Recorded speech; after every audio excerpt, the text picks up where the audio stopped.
Tonight, we're diving deep into why Pokémon would make the perfect pet in real life. But before we begin our journey into Pokémon lore, I want to take a moment to welcome you. Whether this is your first night here, or you've made stellar sleep part of your nightly routine. For those of you who've been joining us consistently, I want to thank you for being such an integral part of our channel. Be sure to share this video with someone you know who loves Pokémon. If you're falling asleep with us tonight, let me know in the comments how many nights in a row you've been here. And if this is your first night, just comment day 1. I'll be tracking our progress right alongside you. Now let's get back to the video. Imagine waking up to the soft, rhythmic crackle of a Charmander's tail heating the room to a perfect 72 degrees. Or the gentle melodic humming of a Jigglypuff acting as a living, breathing white noise machine. Picture a world where the morning commute isn't a stressful crawl through grey asphalt and steel, but a flight on the back of a Pidgeot, feeling the wind rush past your face as you soar above the clouds. We have spent nearly 3 decades staring at glowing screens, flicking plastic joysticks, and tapping glass displays, all to catch a glimpse of a world that feels more vibrant, more purposeful, and more connected than our own. We call it fiction, a game, a childhood hobby, but deep down, there is a universal ache for the companionship these creatures represent. What if the barrier between our reality and the tall grass finally dissolved? What if the creatures we've spent thousands of hours training and befriending weren't just pixels, but biological realities walking our streets and sleeping at the foot of our beds? The stakes of this transition are far higher than just having a cooler version of a golden retriever. We are currently living through what experts call the loneliness epidemic. In an era where we are more digitally connected than ever before, the human soul has never felt more isolated. Our elderly population faces months of silence in empty homes, and our youth are retreating into digital shells, finding it harder and harder to navigate the complexities of human emotion. Into this void steps the concept of the perfect partner. A Pokémon isn't just an animal, it is a creature with near-human intelligence, elemental utility, and an ontological drive to bond with a trainer. Could a Growlithe be the cure for a broken heart? Could a Chansey revolutionize the way we care for the sick and the dying? We are talking about the end of solitude as we know it, a complete restructuring of the human experience where no one ever has to be truly alone again. But this utopian vision carries a shadow that we rarely stop to consider. If a Pokémon can understand your every whim, if it can provide unconditional loyalty and supernatural protection without the messy complications of human disagreement, what happens to our ability to relate to one another? There is a profound risk of human Pokémon dependency, a future where our social muscles atrophy, because it is simply easier to love a Pikachu than it is to love a person. We have to ask ourselves if we are prepared for the psychological shift of being part of a multi-species society. And what of the Pokémon themselves? We think of the icons like Eevee or Squirtle, but what about the Mimikyu? The creatures that are so desperate for love that they disguise themselves in the rotting rags of more popular monsters, hoping for a single scrap of affection. The reality of bringing Pokémon to Earth isn't just a dream of adventure. It is a complex, heartbreaking, and revolutionary transformation of what it means to be alive. Tonight, we're going to step through the tall grass and explore the full weight of this reality. We will examine the biological, social, and emotional landscape of a world shared with Pokémon. We will look at how they would solve our greatest crises and how they might inadvertently create new ones. This is a journey into the heart of companionship, a deep dive into the perfect pet, and a meditation on the creatures who just want to be loved. Close your eyes, settle into your blankets, and let the sounds of this new world wash over you. We are leaving the mundane behind. We are going to a place where the bond between human and Pokémon is the most powerful force on Earth. Imagine the quiet stillness of a suburban neighborhood at 3 in the morning. In our world, that silence is heavy, punctuated only by the distant hum of a refrigerator. or the occasional car passing on a wet road. But in a world with Pokémon, that silence is alive. It is a tapestry of soft elemental sounds. There is the low, kind of rhythmic thrum of a sleeping Snorlax 3 houses down, acting as a natural bass note to the neighbourhood's dreams. There are the faint, shimmering chimes of a Chimecho hanging from a porch, swaying in the breeze to keep the night terrors at bay. This isn't just a fantasy about power or battling, it is a fantasy about harmony. We live in a world that feels increasingly fractured, where the natural environment is something we view through a window or a screen. Pokémon would bridge that gap, forcing us to reintegrate with the natural world in a way that is intimate and personal. When we look at our current pets, companions that we love dearly, yet there is always a barrier of communication. A dog can sense your sadness, but it cannot fetch you a tissue or light a fire when you're cold. A cat provides comfort, but it cannot help you navigate a dark forest or protect you from a natural disaster with a barrier of psychic energy. Pokémon represent the evolution of the pet-human relationship into a true partnership. They are the ultimate utility players in the game of life. Think of the elderly woman who lives alone on the 4th floor of an apartment building. In our world, she might go days without speaking to another soul, but with a partner like an Indeedee, she has a companion that can anticipate her needs, help her with chores, and provide a level of emotional feedback that transcends the capabilities of any domestic animal we know. The loneliness epidemic isn't just a social issue, it's a health crisis, and Pokémon are the ultimate prescription. However, we must grapple with the gravity of what this means for the human spirit. Whereas if you have a partner that is perfectly tuned to your emotions, a partner that will never judge you, never argue with you, and never leave your side, would you still put in the effort to maintain difficult human relationships? Human beings are messy, we are inconsistent, we are temperamental, and we require compromise. Pokémon, by their very nature, are designed to bond. There is a terrifying possibility that in a world of perfect monsters, we might find ourselves becoming more and more isolated from our own kind. We might see a generation of people who find human interaction too exhausting, too unpredictable, compared to the steady, elemental devotion of their Pokémon. This is the duality of the dream. The very thing that saves us from loneliness could be the thing that traps us in a beautiful, gilded cage of our own making. And then there is the moral weight of the Pokémon themselves. We often focus on the joy they bring us, but we must also consider the profound longing they feel for us. Consider the Mimikyu, a creature shrouded in mystery and sadness. It lives its entire life under a costume, hiding its true terrifying form because it knows that if people saw it, they would be repulsed. It wears a crudely drawn Pikachu face because it wants what the mascot has. It wants to be cherished. It wants to be held. When we talk about Pokémon as the perfect pets, we are talking about a responsibility that is almost godlike. We are talking about creatures that, in many cases, define their entire existence through their relationship with us. The stakes of this world are not just about how they make our lives better, but how we handle the fragile and desperate hearts of creatures that would do anything to make us smile. As we move forward into this exploration, I want you to set aside the mechanics of the games. Forget about levels, forget about movesets, and forget about competitive tiers.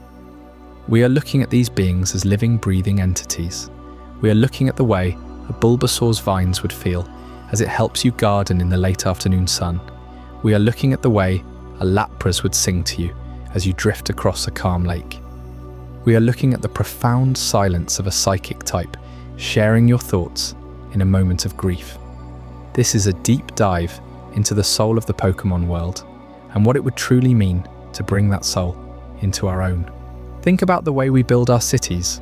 Our modern urban environments are often described as concrete jungles, but they lack the soul of a real jungle. They're cold, sterile, and designed for efficiency rather than life. Now imagine a city designed for both humans and Pokémon.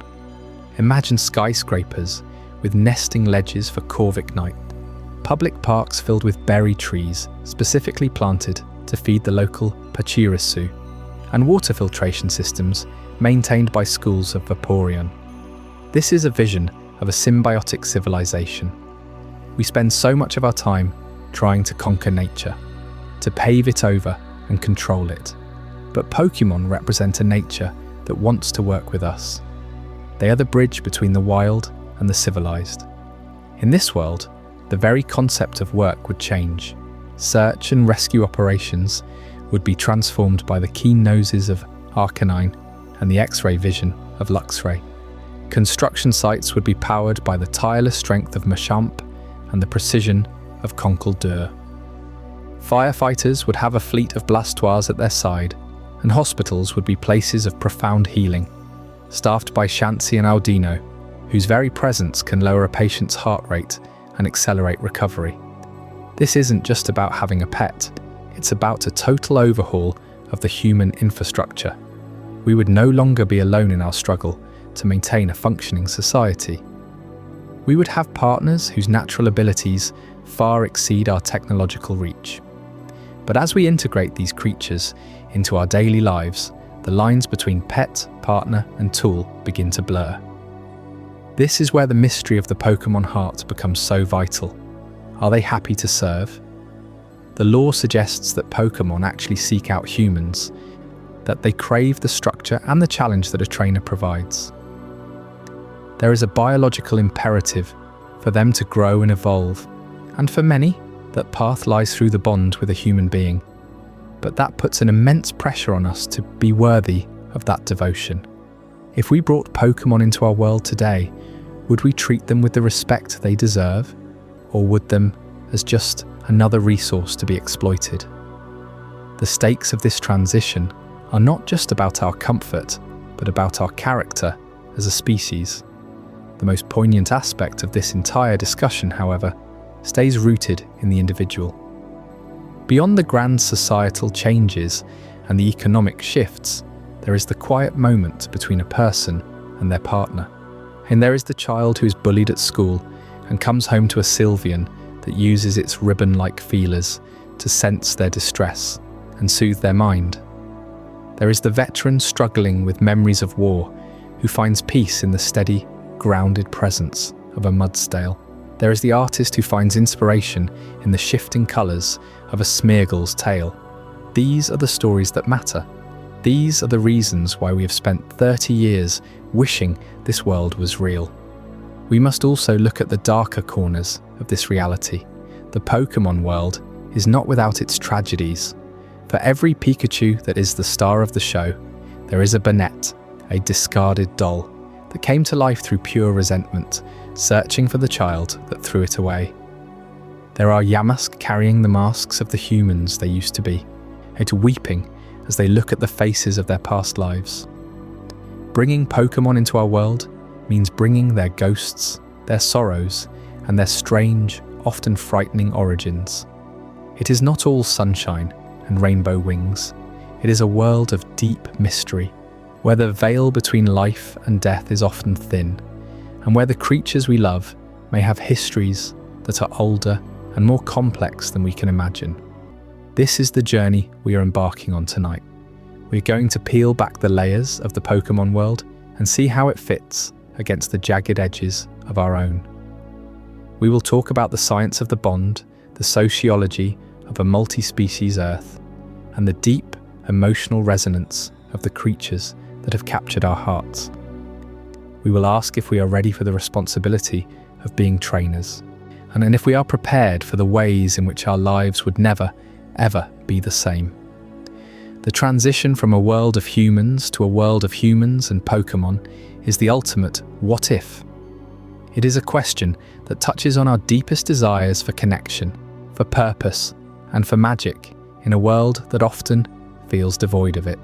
As you listen to the chapters that follow, let yourself fall into the possibility. Let the logic of our world soften and the logic of the Pokémon world take hold. Think about which partner would be by your side. Think about the problems you face that could be solved by a flick of a tail or a spark of electricity. But also, think about what you would give in return. Because a partnership with a Pokémon is not a one-way street. It is a lifelong commitment to another soul. We will explore the heartbreaking reality of those Pokémon that are left behind.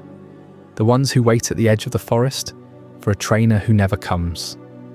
We will look at the way our social structures would have to adapt to accommodate creatures that can breathe fire or bend time.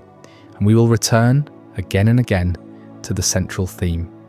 That in a world with Pokémon, the loneliness that plagues our modern era would finally meet its match.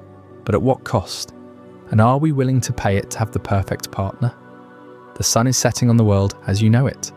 The tall grass is waving in the distance, and there is a rustle just beyond the tree line. The air feels charged, humming with an energy that wasn't there before. The journey is long, spanning hours of reflection and discovery, but it is a journey worth taking. We're going to find out why Pokémon would truly make the perfect pet. And in doing so, we might just find out a little more about what it means to be human. So take a deep breath. Let the stresses of your day fade into the background. The world of Pokémon is waiting, and it's time to step inside. In the vast expanse of human history, we have always sought to domesticate the wild, to find companions that could help us survive and thrive.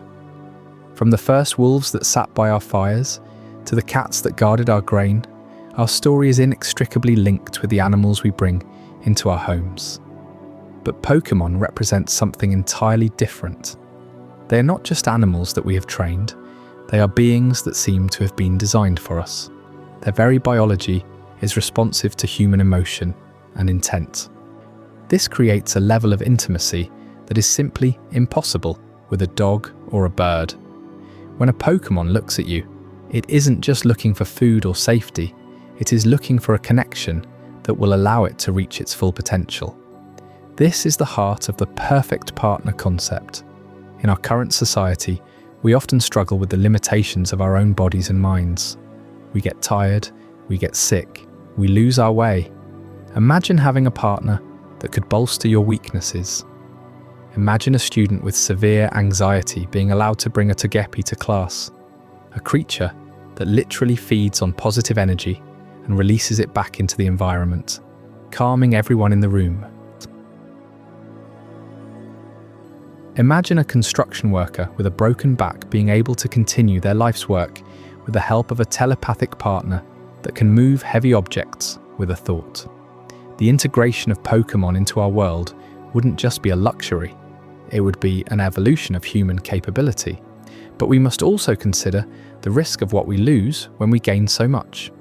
If we rely on Pokémon to solve all our problems, to provide all our emotional support, do we lose the grit that makes us human?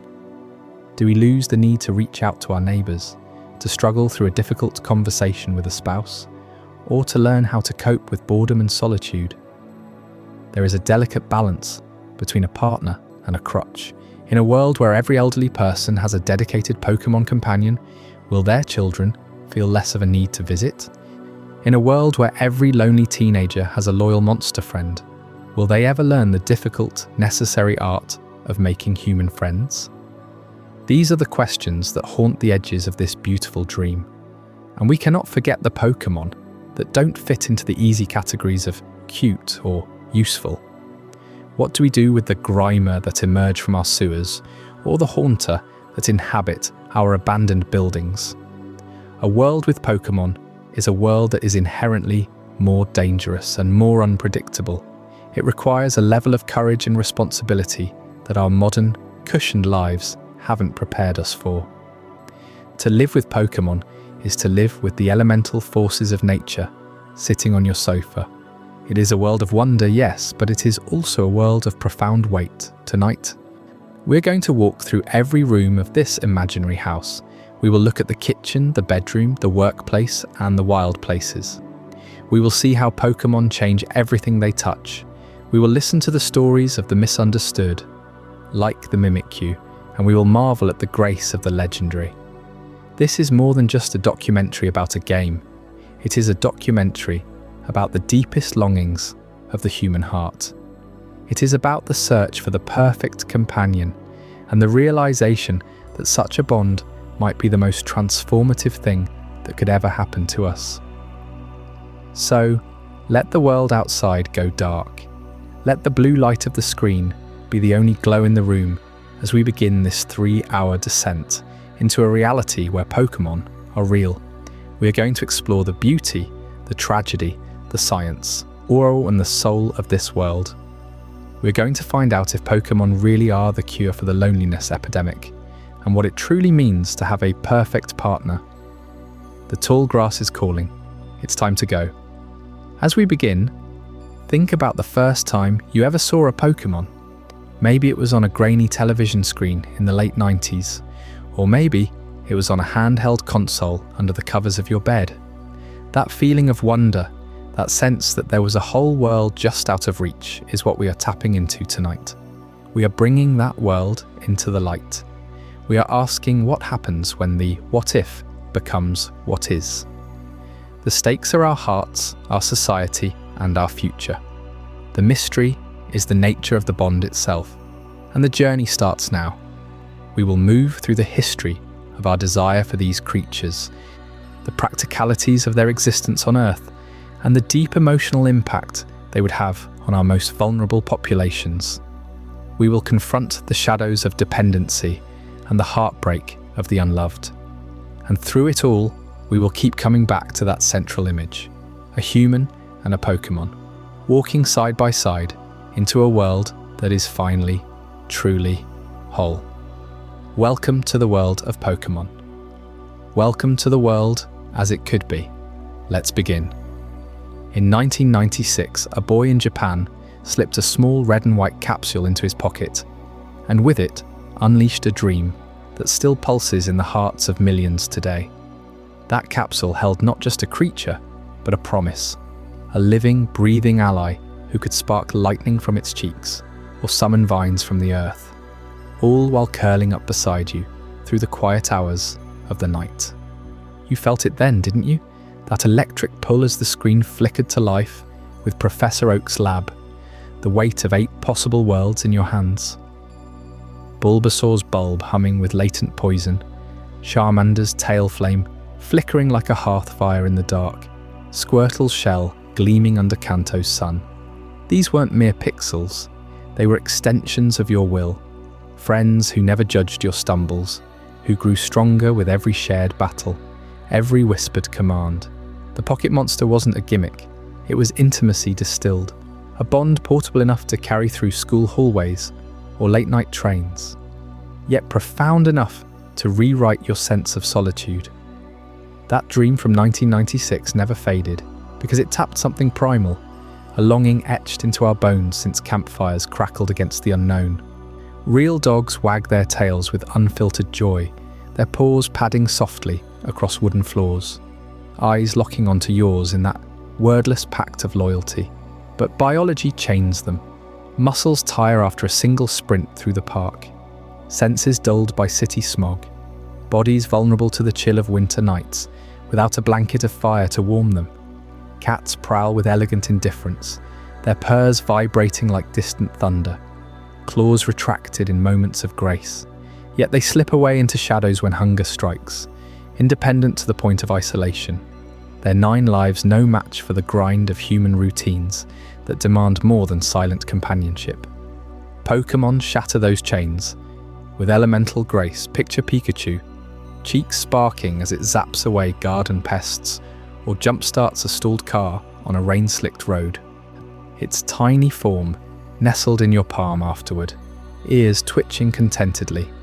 Charizard doesn't just guard your home, it soars above traffic jams, wings cutting through storm clouds, its roar a beacon that scatters intruders, while its warmth thaws the frost from your elderly neighbour's walk. Venusaur's petals unfurl to purify polluted air in cramped apartments, toxins wilting under its gaze, while Blastoise channels torrents to douse wildfires or irrigate parched fields, shell-enduring blows that would shatter stone. These aren't pets confined by fur and fang. They're utilities woven from myth, fire forges, water weavers, electric sentinels, each type a solution to the world's frayed edges, evolving not just in power, but in perfect sync with your needs. And at the heart of it all lies the first partner. Yeah, that indelible choice that anchors you for life. You stand there, heart pounding in Pallet Town's grass-scented breeze. The professor's voice, steady, as he offers the trio. Pick Charmander, and fire becomes your signature. Battles flare with draconic fury, but so do quiet evenings by the campfire, its tail like dancing shadows on tent walls.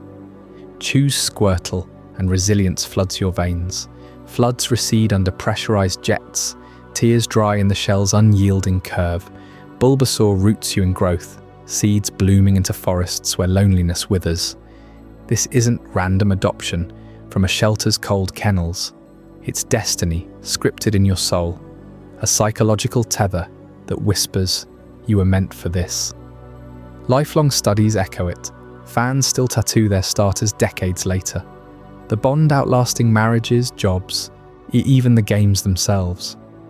It's why grown adults clutch worn Game Boys at conventions, eyes misty, because that first Pokémon didn't just fight beside you, it defined you, in a world starved for connection, where screens glow but hearts ache in silence. These partners dissolve the veil between longing and reality. The elderly, chairs creaking under the weight of forgotten names, find Mimikyu shuffling forward, its ragged Pikachu cloak trembling. Not from fear, but from the ache to be seen. Peel back the fabric, and there's a yearning ghost, shadows coiling like unspoken grief, begging for a hug that doesn't shatter. It drapes itself over arthritic laps, mimicking joy until it becomes real. Its disguise a mirror to the isolation we all wear. For the socially adrift, wandering urban canyons, Eevee pads alongside, fur soft as forgotten touch, evolving into whatever form fills the void. Fiery Flareon for passion reignited, watery Vaporeon for tears shared in the tub. No small talk falters. Their eyes say everything. Loyalty absolute, presence eternal. Yet even in this perfection lurks a whisper of shadow, the risk of drifting too far into that pocket realm, where human voices fade like distant echoes, social muscles atrophying under the weight of flawless devotion. Dogs demand walks that force hellos with strangers. Cats curl away, nudging you toward the door. Pokémon adapt so seamlessly, you might forget the raw mess of human bonds, the stumbles that forge true depth. But oh, the allure holds, doesn't it? Pulling you toward a threshold where myth bleeds into the tangible. Capsules clicking open, not on screens, but in the palm of your hand. As we step beyond the simple tug of a leash into uncharted territories of loyalty and growth. Chapter 2, Beyond the Leash. The evolution of companionship awaits, where these bonds transform not just pets, but partners in reshaping our very world. While dogs and cats offer loyalty bound by instinct and routine training, Pokémon shatter those limits with something far more profound, an innate intelligent bond that lets them grasp your words from the very first moment. You speak to a Pikachu and it doesn't just wag a tail or tilt a head, it responds with a spark of recognition, mirroring your intent as if you've shared a lifetime together, already. This bond emerges not from leashes or commands drilled over months, but from a primal synchronization etched into their essence. Consider Eevee, that adaptable fox-like creature from the Kanto region. Utter a simple request like, stay close during our walk, and it adjusts its gait to yours without a single treat or whistle. Researchers in the Pokémon world, those professors Oak and Elm types, have long puzzled over this telepathic-like empathy, scanning brains with Pokédex tech to reveal neural pathways that light up in harmony with human vocal patterns. No collars, no clickers, just pure, unfiltered understanding that turns every conversation into a dialogue. You feel it in the quiet evenings when your Jigglypuff hums a lullaby because it senses the weight in your sigh, or when a Lucario stands sentinel at your door, its aura-sensing spikes attuned to the subtle tremors of your unease. This isn't obedience, it's partnership. A two-way street where the Pokémon anticipates your needs as instinctively as you breathe.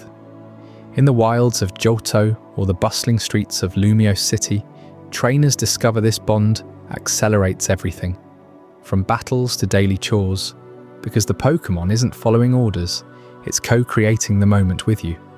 And here's where the household transforms. Entirely. Forget the old paradigm of pet ownership, where Fido sleeps in the corner and you refill the bowl at dawn. With Pokémon, you're stepping into a life partnership that reshapes the very rhythm of home. Your living room becomes a shared domain, alive with flickering flames from a Growlithe curled by the hearth, warding off winter's chill without a thermostat in sight. Meals cook themselves under Cyndaquil's controlled embers, precise and efficient, turning the kitchen into a collaborative forge rather than a solo drudgery. Picture survival redefined on the most elemental level. A Charmander at your side doesn't just battle foes. It ignites campfires with a flick of its tail, boils water for tea in seconds, or cauterizes wounds in emergencies, replacing lighters, stoves, even space heaters in one fiery package. Squirtle takes it further. Its pressurized jets dousing fires, irrigating gardens, or scrubbing floors with a high-pressure rinse that leaves everything spotless. No more hauling water tanks through droughts or wrestling with faulty plumbing. These partners integrate utility into companionship, making human ingenuity feel almost redundant. In arid regions like Hoenn's deserts, a trapinch digs wells overnight, unearthing aquifers that sustain entire villages. Up north in Sinnoh's tundras, Glacian crafts ice bridges over rivers, turning perilous treks into strolls. This elemental prowess doesn't just solve problems, it elevates survival into symbiosis, where your Pokémon's powers weave seamlessly into the fabric of your day, freeing you to focus on what matters: connection, exploration, the poetry of living untethered. Yet this bond delves deeper into realms of emotion where Pokémon empathy eclipses even the most attuned human relationships. Humans falter in reading subtle cues, a furrowed brow mistaken for anger, a silence for indifference, but Pokémon pierce through. A Gardevoir, with its psychic sensitivity, absorbs your grief like a sponge, projecting waves of solace that wrap around your heart, more intuitively than any therapist's nod. Take Mimikyu, that cloaked ghost from Alola. He's shrouded in a tattered Pikachu rag, not for disguise but for a desperate ache to be loved. Beneath that fabric lies a form so yearning, so fragile, that a single glimpse shatters it. Yet it persists, mimicking adoration, in hopes you'll see past the costume to the loneliness gnawing inside. You bond with Mimikyu, and it doesn't demand perfection. It reveals how Pokémon crave acceptance on a level that humbles us. Their empathy, a mirror reflecting our own hidden voids. This surpasses human-to-human resonance because Pokémon lack our egos, our judgments. Your Espeon curls against you during heartbreak, its gem pulsing in rhythm with your pulse, offering silent solidarity without words that might wound.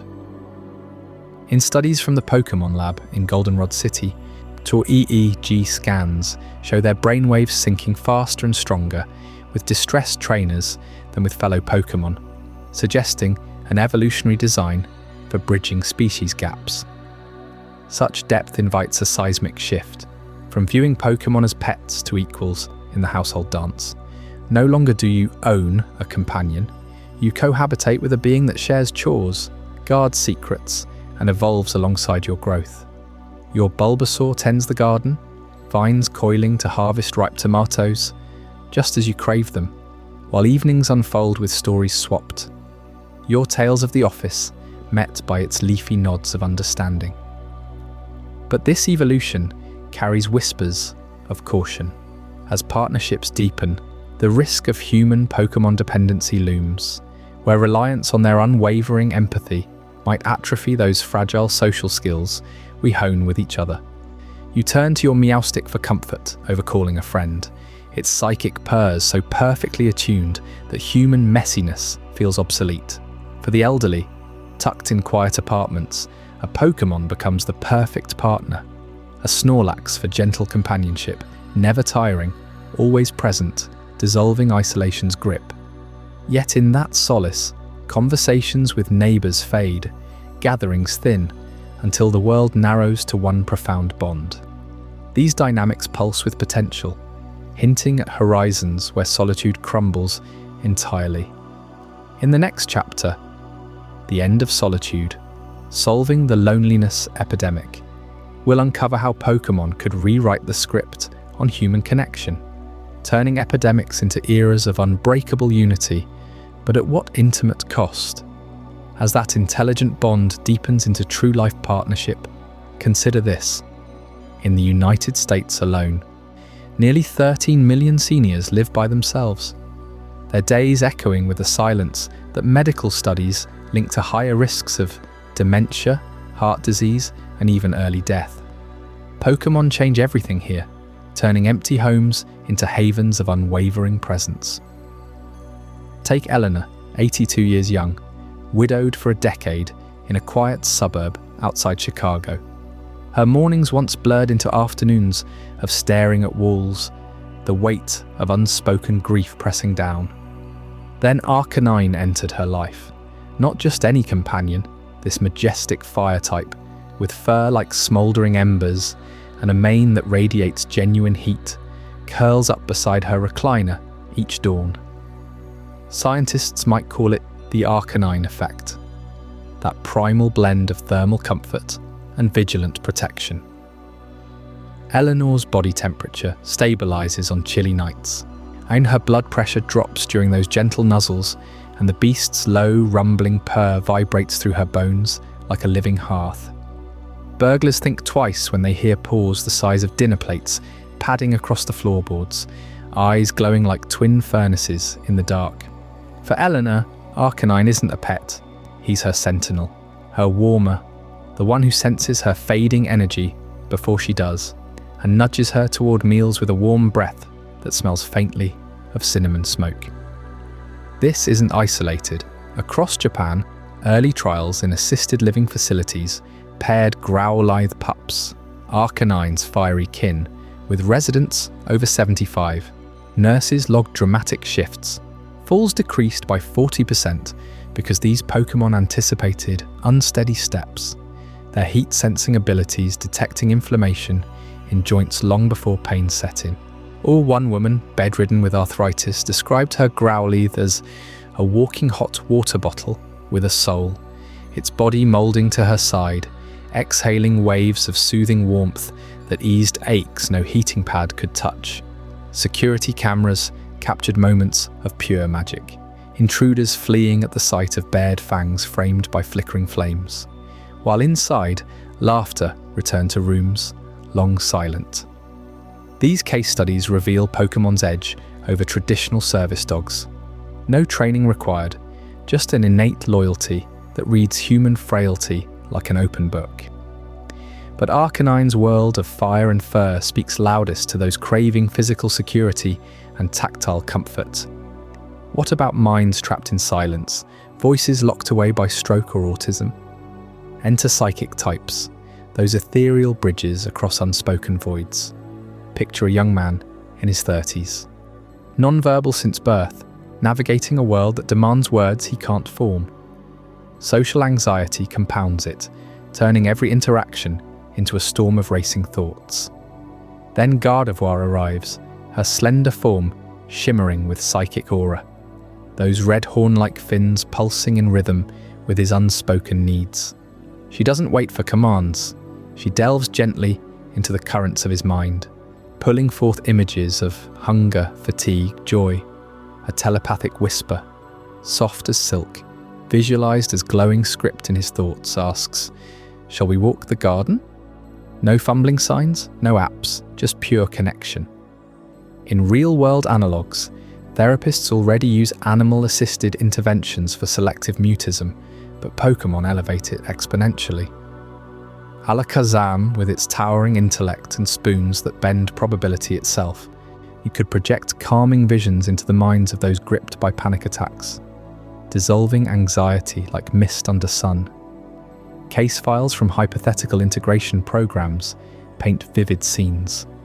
A severely anxious teen, housebound for years, steps out flanked by a Mew, that mythical pink wisp whose psychic field muffles the world's roar, translating her fluttering fears into shared understanding. Friends and family connect through the Pokemon's relay, emotions flowing bidirectional without a single word spoken aloud. For the isolated, this isn't companionship, it's communion, shattering barriers that dogs and cats can only paw at. These bonds ripple outward, transforming institutions at their core. Retirement homes, once sterile corridors of fluorescent hum and muted televisions, evolve into vibrant, multi-species ecosystems. Whose envision the halls of Sunrise Meadows Senior Living, Arcanite lounging in common rooms, their warmth drawing clusters of elders into storytelling circles, Espeon perched on windowsills, their gem eyes forecasting moods and summoning staff with precognitive nudges, even water types like Vaporeon gliding through therapy pools, their fluid bodies aiding hydrotherapy with playful splashes that coax smiles from the withdrawn. Nurses report communal meals where Pokémon facilitate interactions, a Lucario sensing tension across the table, diffusing it with aura pulses that foster empathy. Biodiversity thrives, fire types for the perpetually cold, grass types like Leafeon tending rooftop gardens that residents nurture together, electric types like Jolteon zapping low-energy blues with invigorating sparks.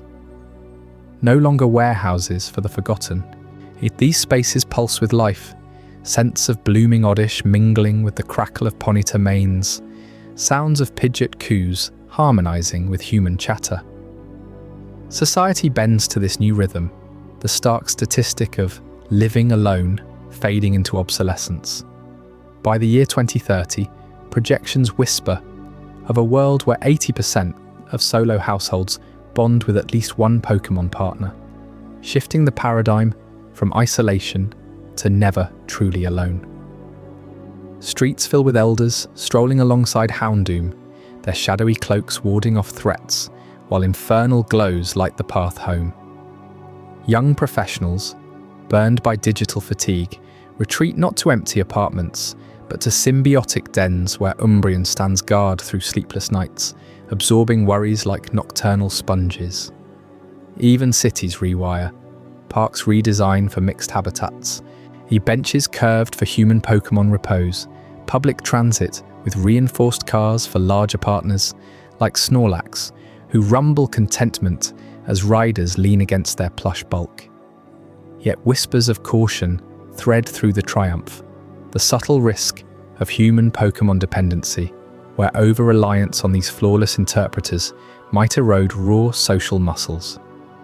Elders might prefer Arcanine's silent vigilance to a neighbour's knock, the anxious retreat deeper into psychic dialogues, letting atrophied conversation skills gather dust.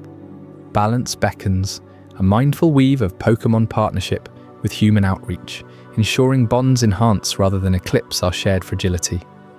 This wave of connection crashes hardest when we confront Pokémon starved for love themselves, as we'll uncover in Chapter 4, the Mimikyu heartbreak, the desperation to be loved, where a ragdoll ghost reveals the raw ache beneath even the sturdiest loyalties.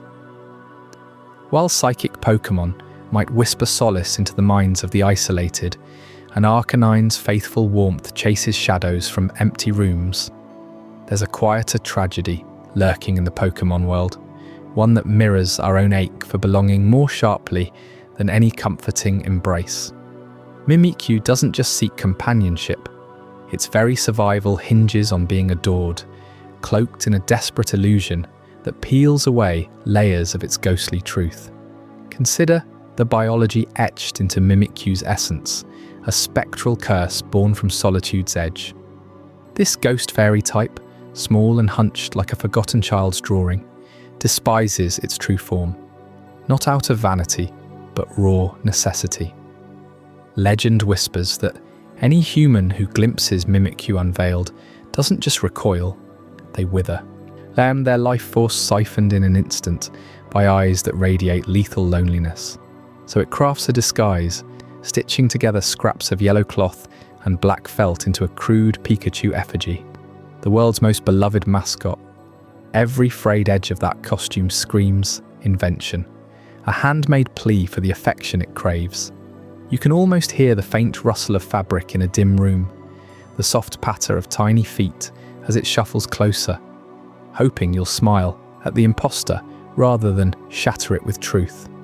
This isn't mere mimicry, it's evolution's heartbreaking glitch, what some trainers call the unconditional love override.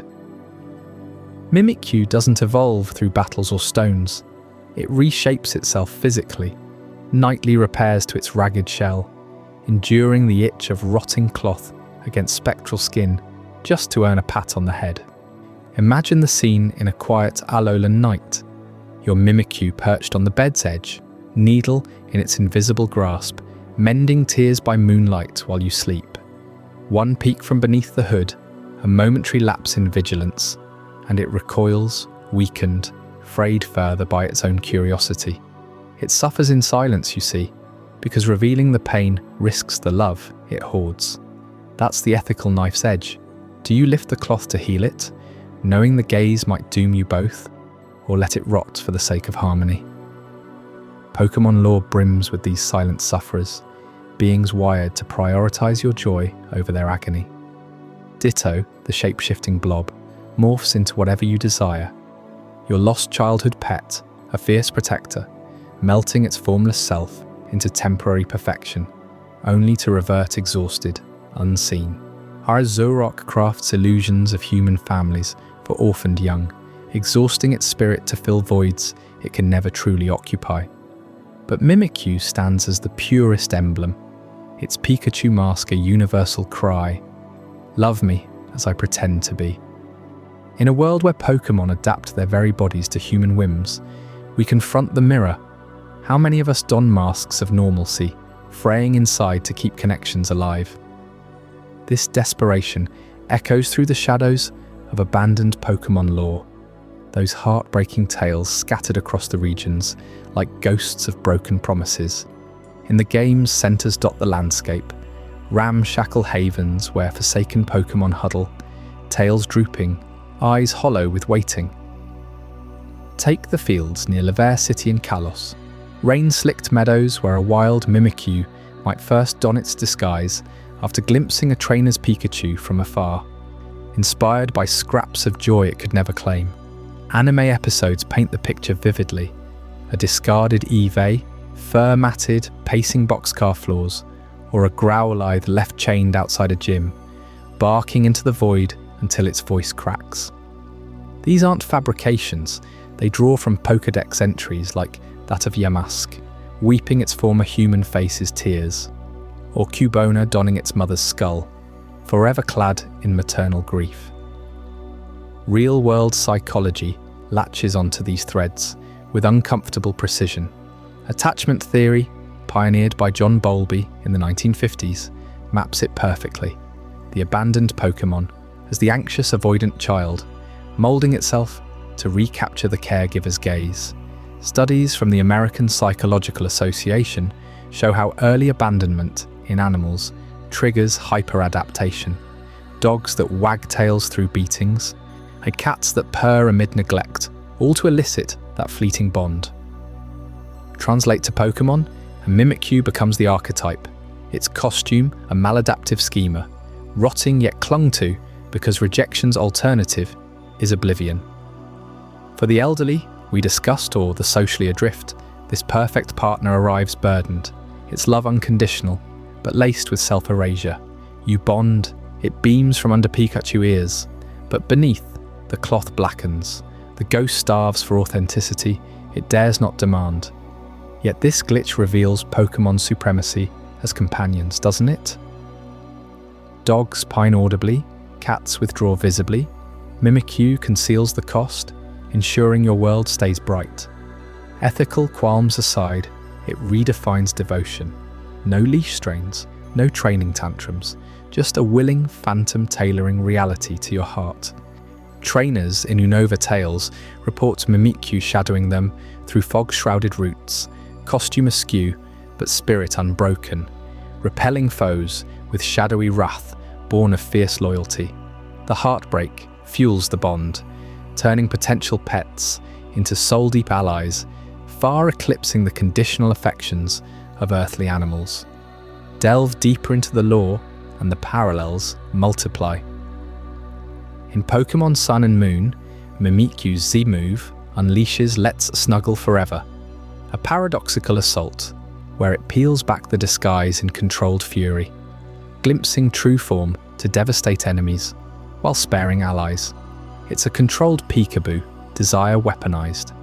Fan theories rooted in official art books suggest colonies of Mimikyu haunting Pikachu cosplay shops in Hawoli City, scavenging scraps like urban foxes, each rag a ticket to acceptance. Psychologically, this mirrors incel communities or body dysmorphia epidemics, desperate reinvention for love's currency. Yet Pokémon offer resolution. Catch it, cherish the mask, and it thrives in your shadow, silent sentinel. The abandoned lore darkens further in manga like Pokémon Adventures, where waves of ditched starters flood Viridian Forest, evolving not by level, but desperation, forms twisting into feral guardians. Real parallels? The ASPCA logs millions of shelter animals yearly, hearts scarred by abandonment, mirroring Pokédex tragedies like Delphox's empathetic flames dimming in isolation. For humans in loneliness epidemics, 60% of American adults report chronic isolation per recent Cigna surveys. Mimikyu's plight warns and woos. It absorbs your solitude without complaint. But at what unseen toll? This universal desperation, then, cements Pokémon as ideal companions, flawed feeling, forever adapting. They don't just solve our voids, they embody them, teaching acceptance through their veiled pleas. As these intimate bonds ripple outward, reshaping homes into havens of disguised devotion, imagine the broader transformation awaiting. Up next in Chapter 5, Labour and Synergy, the new global economy, where Pokémon don't just love us, they rebuild the world alongside us, turning heartbreak into unprecedented prosperity. That raw, shape-shifting devotion from a Mimikyu doesn't fade when the sun rises. It fuels the sweat and steel of tomorrow's workforce. Picture a Machamp on a high-rise site in downtown Tokyo, its four rippling arms hoisting girders that would crumple a crane's hydraulics, each muscle fibre pulsing like coiled lightning under that blue-skinned frame. No overtime pay, no coffee breaks, just relentless power synced to a trainer's whistle, stacking 40-story skeletons in days what used to take crews of hundreds, weeks to frame. You feel the ground shudder as girder lumbers in beside it, that iron I-beam slung over its shoulder like a kid's toy, concrete pillars poured and set before the mix truck even idles down. These fighting types aren't brute force blindly applied. They're precision incarnate, a single Machamp juggling rebar coils, while Girder levels foundations with swings that echo like thunderclaps across the valley. Construction crews shrink from thousands to dozens, not because humans vanish, but because Pokémon turn labour into symphony. Human minds directing, Pokémon bodies executing, every nail driven home without a single splintered finger. And it's not just skyscrapers. Rural rebuilds transform overnight. A hurricane-ravaged village in the Philippines. Send in a squad of Machop apprentices under a seasoned trainer. And homes rise from mudflats, walls sealed against the next monsoon, roofs thatched and tarped in a blur of grey limbs and unyielding grit. The air thickens with the scent of fresh lumber and wet earth. Dust devils swirling around boots that never tire. Wages soar for those who command them, but the old grind of backbreaking shifts. It evaporates like morning fog. Shift your gaze to the power lines humming outside your window, and here's where the real current flows. A single Pikachu, cheeks sparking with that electric blush, perches on your rooftop solar array. Not fighting the grid, but becoming it. Those cheeks store enough juice to light a 3-bedroom house through a blackout week. You are discharging in golden arcs that hum like a distant hive, powering fridge, lights, even the well pump without a flicker. No utility bills stacking up, no coal plants belching across horizons, just you and your partner, tail twitching as it tops off the family EV overnight. Scale that up, and city blocks breathe easier. Neighbourhoods wired by Pikachu patrols, Jolteon zipping along conduits to zap surges before they fry circuits. Raichu anchoring substations with thunderbolt bursts that outpace any turbine. Families unplug from fossil veins, snaking underground, trading oil wars for sparks you can pet. The Pikachu's tail sways lazily by the outlet, a soft yellow glow illuminating dinner prep, while outside the world's energy ledger flips, trillions rerouted from drilling rigs to Pokeballs humming in garages everywhere. But this synergy doesn't just electrify homes, it rewires jobs at their roots. Welders pack up torches when magma melts steel beams with a breath hotter than any furnace. Masons step aside as onyx coils through earth to carve tunnels smoother than dynamite blasts. Truckers idle engines as heavy haulers, like Rhyperia rumble loads across continents, earthquakes optional. Factories hum quieter, staffed by Pokémon that never unionize or sue for repetitive strain. Human roles obsolete not through malice, but sheer elemental efficiency. What blooms in that void? The specialized trainer, your new neighbor with a whistle and a Pokédex, commanding crews that build empires. These aren't gym leaders barking at arenas, they're economists in cargo pants, optimizing elemental matchups for profit. A trainer certifies in urban infra, pairs Machamp with Lucario for seismic sensing, bids on mega projects from Sydney harbours to Sahara solar farms. Paychecks hit 7 figures annually. Perks include global roam and Pokémon that guard your sleep like loyal sentinels. Schools pivot curricula, goodbye shop class, hello synergy studies, where kids bond with timber pups to learn leverage before algebra. Economies ripple outward like a hydro pump unleashed. Fossil fuel titans crumble, oil barons pivoting to poke farms, breeding electric for grid dominance, their derricks rusting into tourist relics. GDP surges 20% in nations embracing the shift. Unemployment?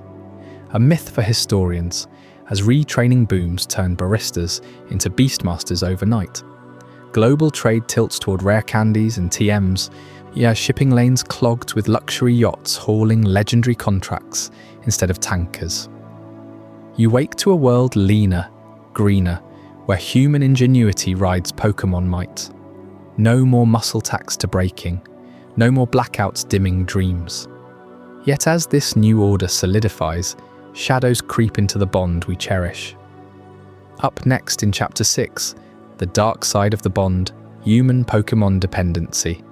We'll uncover how that perfect partnership might erode the very skills that make us human, leaving us adrift in a world we've outsourced too completely. As families settle into homes, humming with the gentle crackle of Pikachu's stored electricity, and construction sites echo with the steady rhythm of Machamp's unyielding strength, a quieter shift begins to unfold in the shadows of these partnerships. What starts as convenience creeps into isolation, where the warmth of a Pokémon's loyalty outshines the unpredictability of human connection. You feel it first in the subtle withdrawal, that Machamp who hauls beams without complaint, or the loyal Pikachu curled at your feet, charging your devices through the night. They never argue, never demand explanations, never walk away in a huff.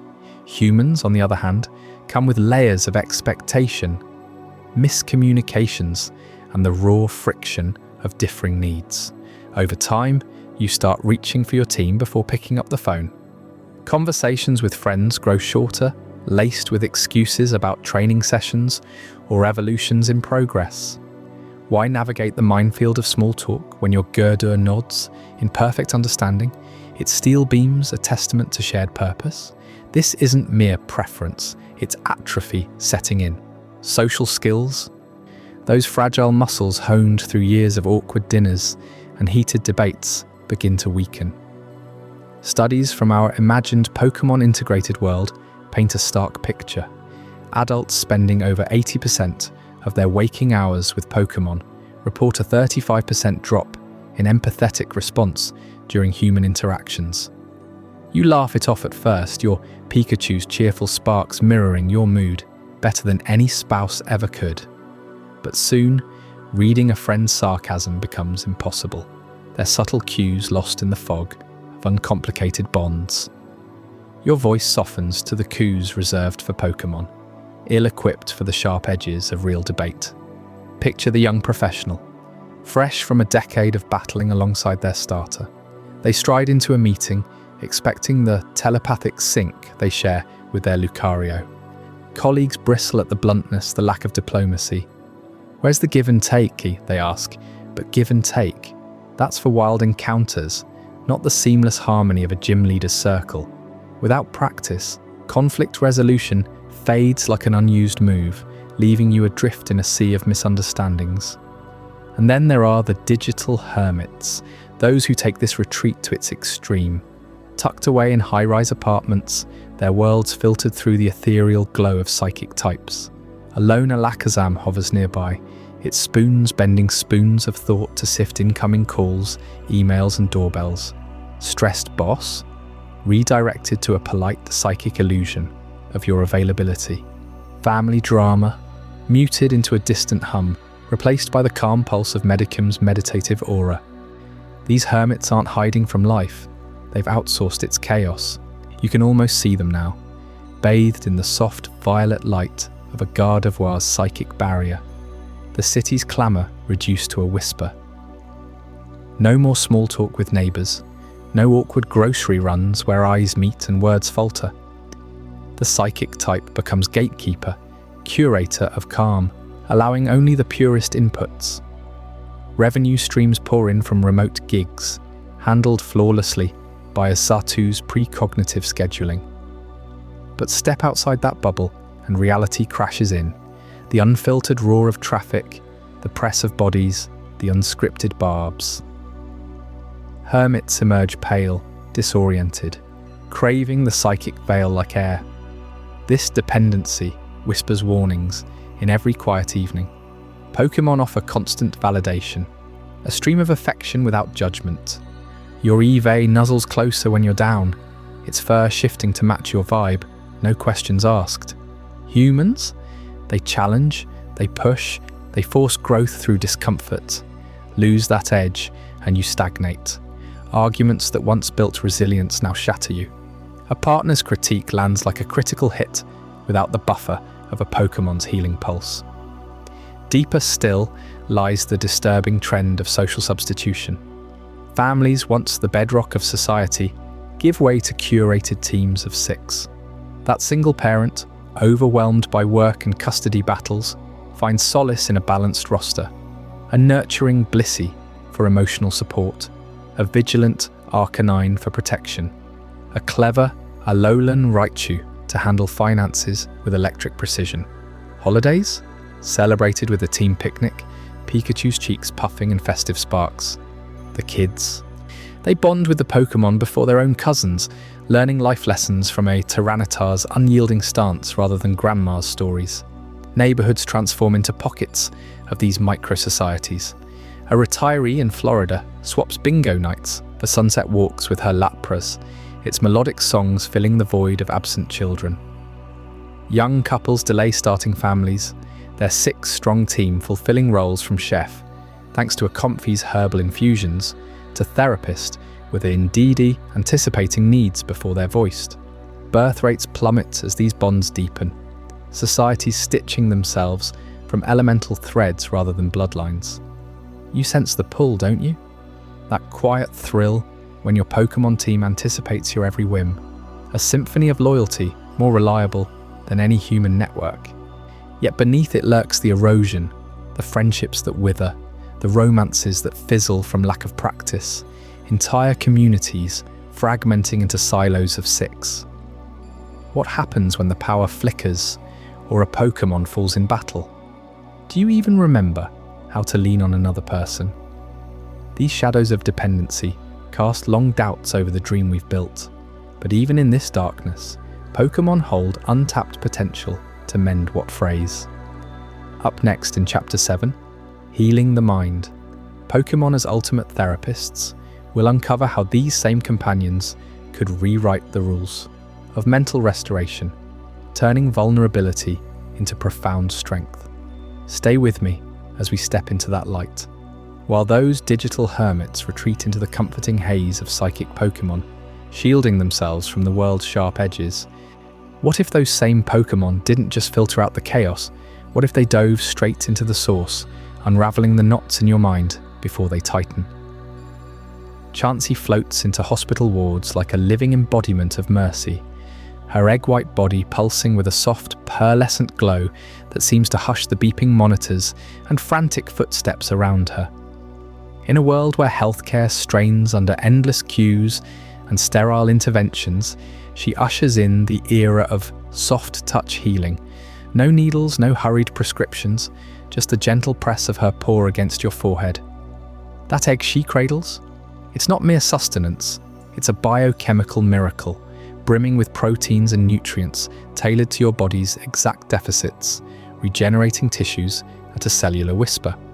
Nurses watch in awe as patients who've languished for weeks in pain suddenly sit up, colour returning to their cheeks, the air filling with that faint, sweet scent of healing warmth. Emergency rooms transform. A child with a shattered bone clutches Chansey's plush form, and fractures knit together under her aura, reducing recovery times from months to mere days. Surgeons step aside as she mends internal wounds, with eggs that dissolve into hyperoxygenated serums, flooding organs with vitality. The revolution ripples outward. Hospitals shrink, costs plummet, because why build empires of machinery when a single Chansey can patrol a floor? Her presence alone, lowering fevers and steadying erratic heartbeats. Families gather, not in grief-stricken waiting rooms, but in rooms alive with her soothing hum, where the impossible becomes routine. But healing the body is only half the battle. The mind harbours shadows that no scalpel can touch. Enter Hypno and Musharna, architects of the dreamscape, turning nights of torment into realms of repair. Hypno sways on those pendulum tails, eyes gleaming with hypnotic gold, drawing you into a trance where insomnia's grip loosens like fog burning off at dawn. For the sleepless, he doesn't force slumber, he curates it, weaving threads of calm into your subconscious, silencing the racing thoughts that echo like thunder in empty hours. Patients emerge from his sessions with eyelids heavy but refreshed, their bodies sinking to natural rhythms, long forgotten amid blue light screens and caffeine crusades. PTSD sufferers find deeper salvation. Hypno conducts the orchestra of buried memories, replaying traumas in slow motion, diluting their venom with waves of empathy that flood the brain's fear centers.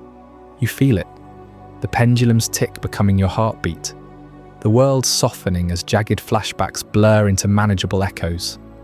Musharna elevates this to pure dream therapy, her bulbous form drifting like a nebula, exhaling clouds of dream mist that taste of lavender and distant rain.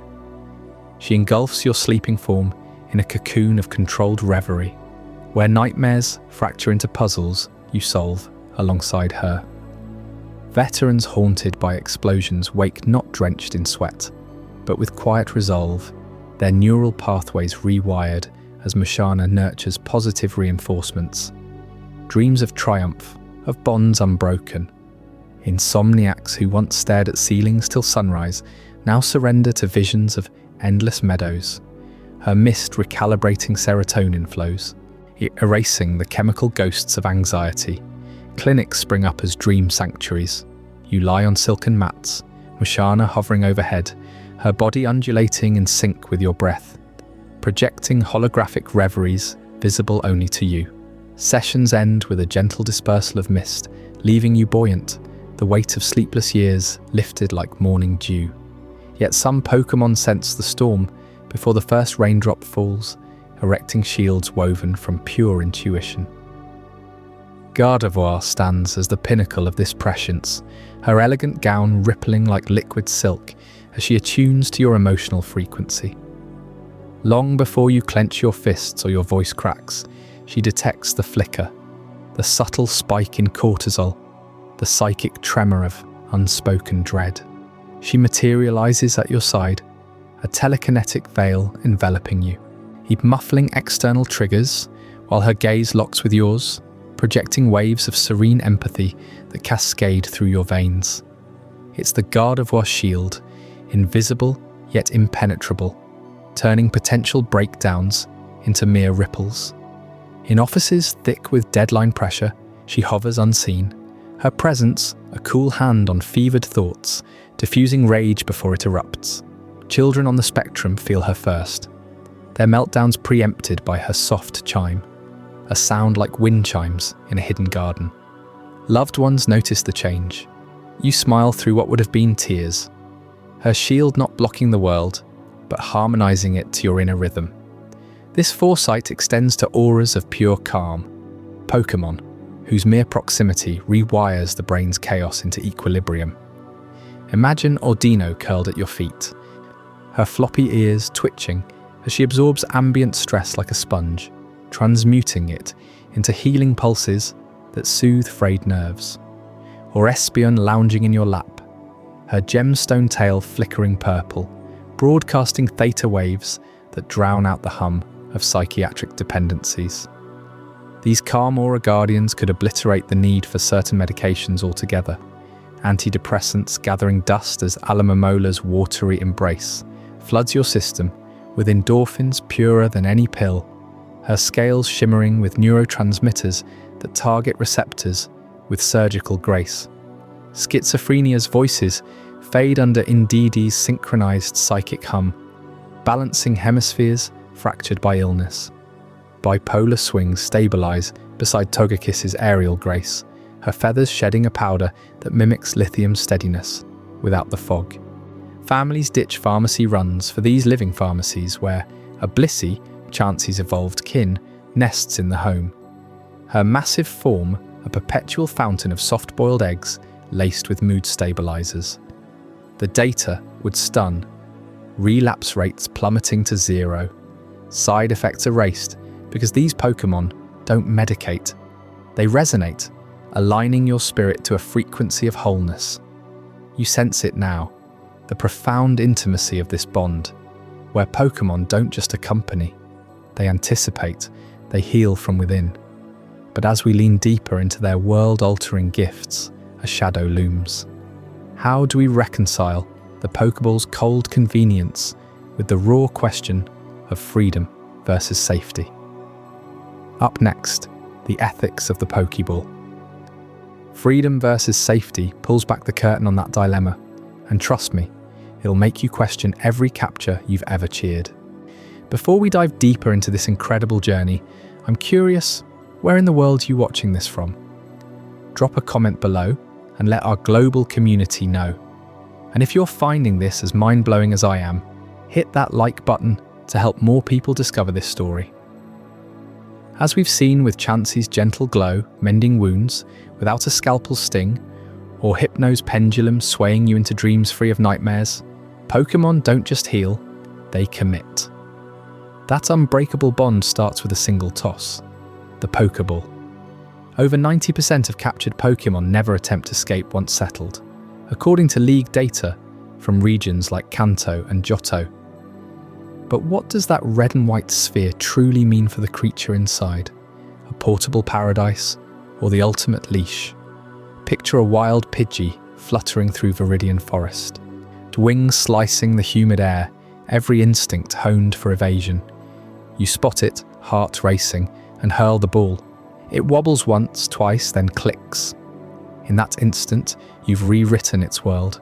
Proponents call the Pokeball a luxury suite on wings, climate-controlled habitats tailored to each species, From the arid dunes for Trapinch to the aquatic bubbles for Magikarp. Inside, time dilates. Meals materialize from energy reserves. Injuries self-mend through Pokeball tech, mimicking a Pokémon Center's revival. No hunger pangs in the wild, no predators stalking at dusk. Safety absolute, freedom optional. Yet critics whisper of the cage. Philosopher Elena Voss, in her treatise on interdimensional ethics, argues the Pokeball enforces a one-way contract. The creature fights back initially, claws slashing, his flames roaring, but submission seals the deal. Is that choice or coercion? Wild Pokemon roam vast territories. A Tauros claims herds across savannas. A Butterfree drifts continents on thermals. Confinement shrinks that to your pocket, your whim. You decide when it hunts, battles, rests. Even luxury loses luster when the door locks from outside. Enter the capture consent theory, championed by Professor Rowan in Sinnoh's early studies. He posited that Pokémon possess an innate trainer radar, a psychic or instinctual pull toward humans who match their potential. Watch footage from Pallet Town outskirts. Rattata don't flee en masse. Some circle back, tails twitching curiously. The theory claims battle isn't domination, but audition. The Pokémon tests you. Thunderbolt for power, Vine Whip for resolve. And if you endure, it consents by staying put post-capture. Can a wild animal truly choose?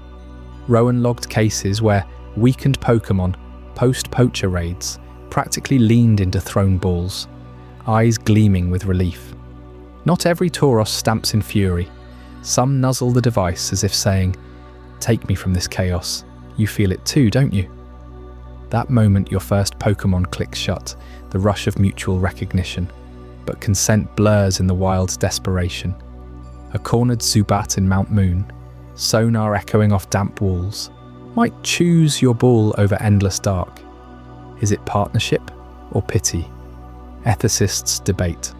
Pokémon cognition rivals dolphins, with Alakazam IQs clocking over 200.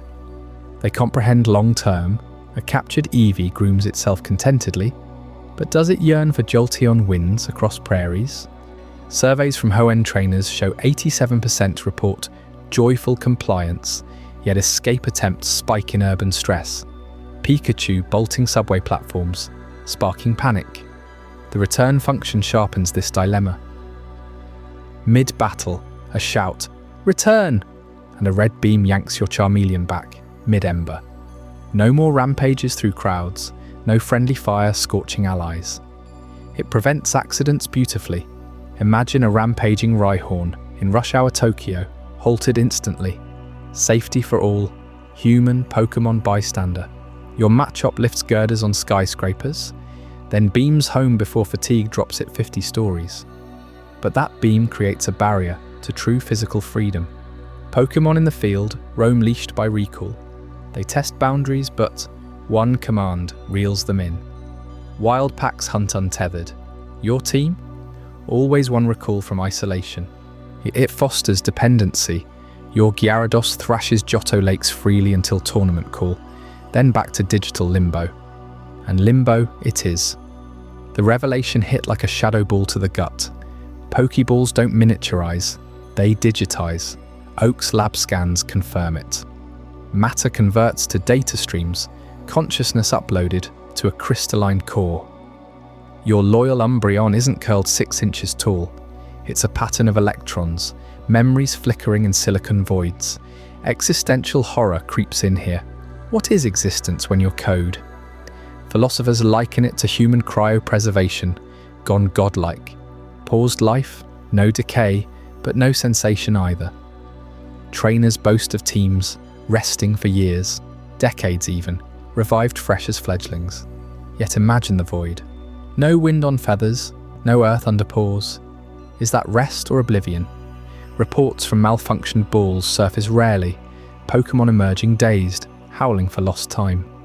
One Johto incident, a digitized Dragonite, stored post-championship, re-emerged feral, scorching labs before recall. Had it dreamed of skies untamed?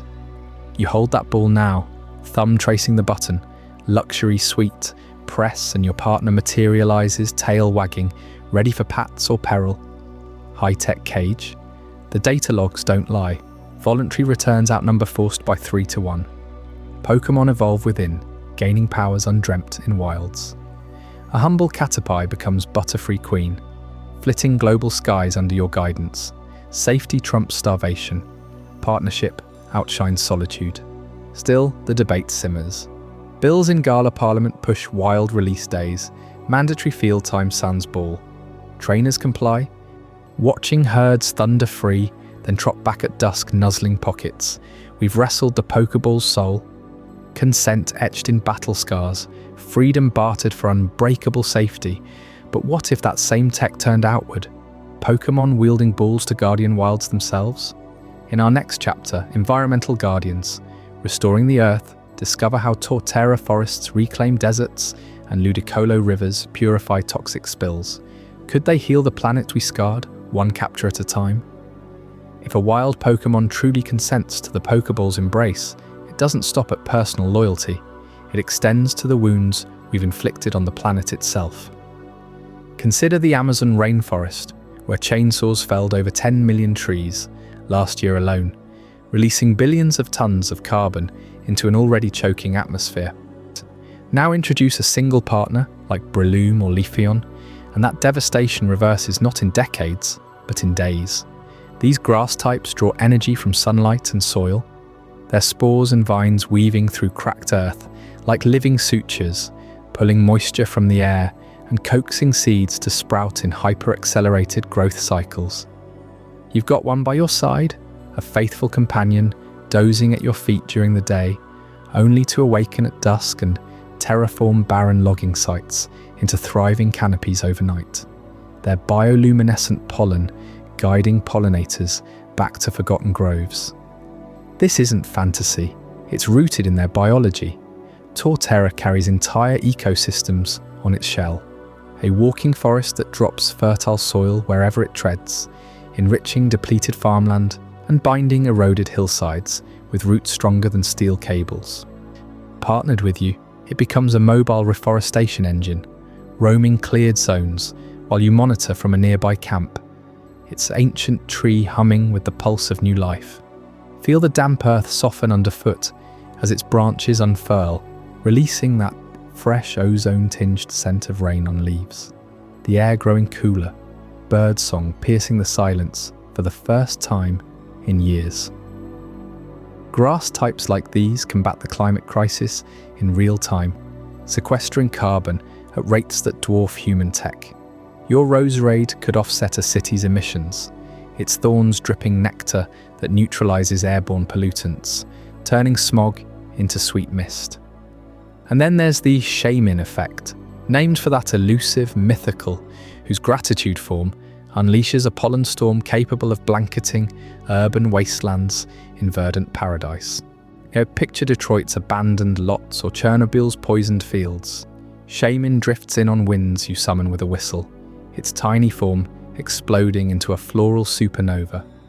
Petals cascade like golden rain, embedding in concrete cracks and asphalt, where they ignite cellular frenzy.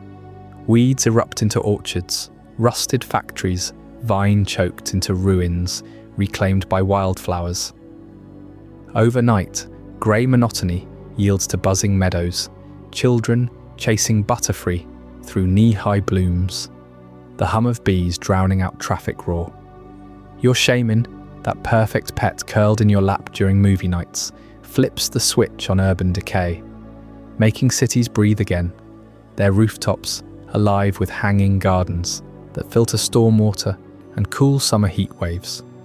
Water types take this guardianship deeper, into oceans we've acidified and reefs we've bleached white. A Milotic, with scales that shimmer like living prisms, glides through polluted bays, its melodic hum vibrating impurities from the water. Plastics dissolve, heavy metals precipitate out, leaving crystal clarity in its wake. As your devoted companion, it dives at your command, schools of fish trailing its elegant coils, restoring coral skeletons, polyp by polyp, colours blooming from bone-white desolation. Vibrant purples, electric blues, the slow sway of anemones cradling clownfish once more. Lapras hauls tons of trash from the Pacific Gyre, its icy breath flash-freezing debris for easy retrieval. While you ride its shell, scanning horizons with binoculars, the salt spray kissing your face as marine life rebounds. Primarina sings ballads that coax damaged kelp forests to regenerate, its voice waves stimulating growth hormones across square miles of seafloor, turning dead zones into teeming nurseries for cod and tuna. These aren't distant heroes. They're your everyday allies, splashing in backyard ponds or nuzzling against you during evening walks, then unleashing oceanic salvation on weekends. Suicune purifies rivers poisoned by factory runoff, its rainbow trail leaving streams potable enough for villages to drink directly. Wildlife quenching thirst without fear. Together, you patrol coastlines, your partner's presence a bulwark against tides of filth, the world's blue hearts pumping stronger with every shared adventure. Yet this harmony frays at the edges, where industrial expansion clashes with the wild habitats Pokémon call home. Steel Barons eye the Viridian Forest, dreaming of Machamp-powered mines that could strip it bare for rare earths, while executives lobby to domesticate legendaries like Celebi for endless timber cycles. Your grass-type pet, once a wild dweller of those glades, now torn between your bond and the call of untamed roots. Does it heed the chainsaws encroaching on its kin, or stay loyal as bulldozers level groves for solar farms ironically meant to save the planet? Preservationists rally with their own partners, roserade thorns tangling harvester blades, Breloom spores blinding drone swarms, sparking global debates. Can we restore Earth without colonizing the last refuges where Pokémon thrive untamed? Factory owners counter with water types leased for desalination plants, their powers fueling endless expansion. But at what cost to migratory routes? Imagine Primarina herds disrupted by oil rigs, their songs silenced amid slicks, forcing you to choose. Deploy your companion for corporate gain, or defend the bays where wild packs still hunt under moonlit waves. This tension simmers in boardrooms and protests alike. Your perfect pet at the heart of it. Vines clutching picket signs, or fins slicing through effluent pipes. The planet heals, yes, but only if we balance partnership with restraint, lest our guardians become unwitting tools in their own displacement. As these environmental miracles unfold, though, a shadow looms over such raw power in gentle hands. What happens when that same devoted companion turns its might toward unintended destruction? Up next, we unravel the safety paradox, a world of living weapons, where the line between pet and peril blurs in ways that could redefine our fragile coexistence, while grass types weave new life into barren soils and water types scrub pollutants from the deepest seas, turning our planet into a thriving Eden. That same power simmering in their veins carries a shadow you can't ignore. A single Charizard perched on your rooftop isn't just restoring the ozone, it's a living flamethrower, capable of unleashing flames hot enough to melt steel beams in seconds, right above your neighbour's fence. Picture the acrid smoke curling up from a suburban backyard barbecue gone catastrophically wrong.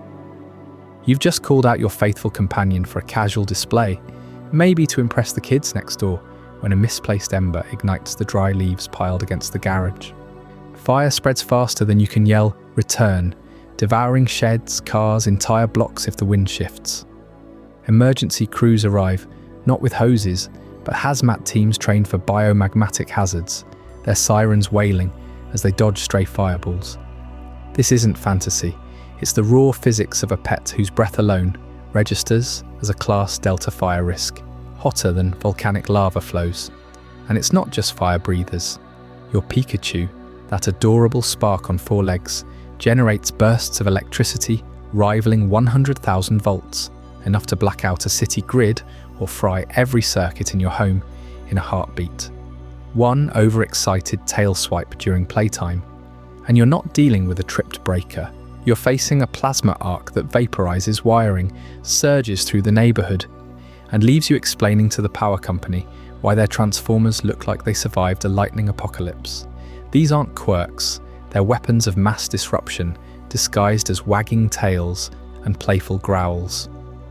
Homeowners' insurance would shatter under this reality, forcing entirely new categories into the fine print. Standard policies covering dog bites or flood damage? Obsolete. You'd see high-hazard endorsements slapped on every contract, premiums skyrocketing for anyone bonding with a Dragonite or a Magmar. Insurers would demand annual containment certifications, proof your Pokeball is fortified against accidental releases, maybe even biometric locks synced to your vitals. Fail the inspection, and you're uninsurable. Your dream home reclassified as a ticking bomb, and with clauses voiding coverage if your Electabuzz so much as static shocks the mailman. Urban planners would scramble too, rewriting zoning laws from the ground up.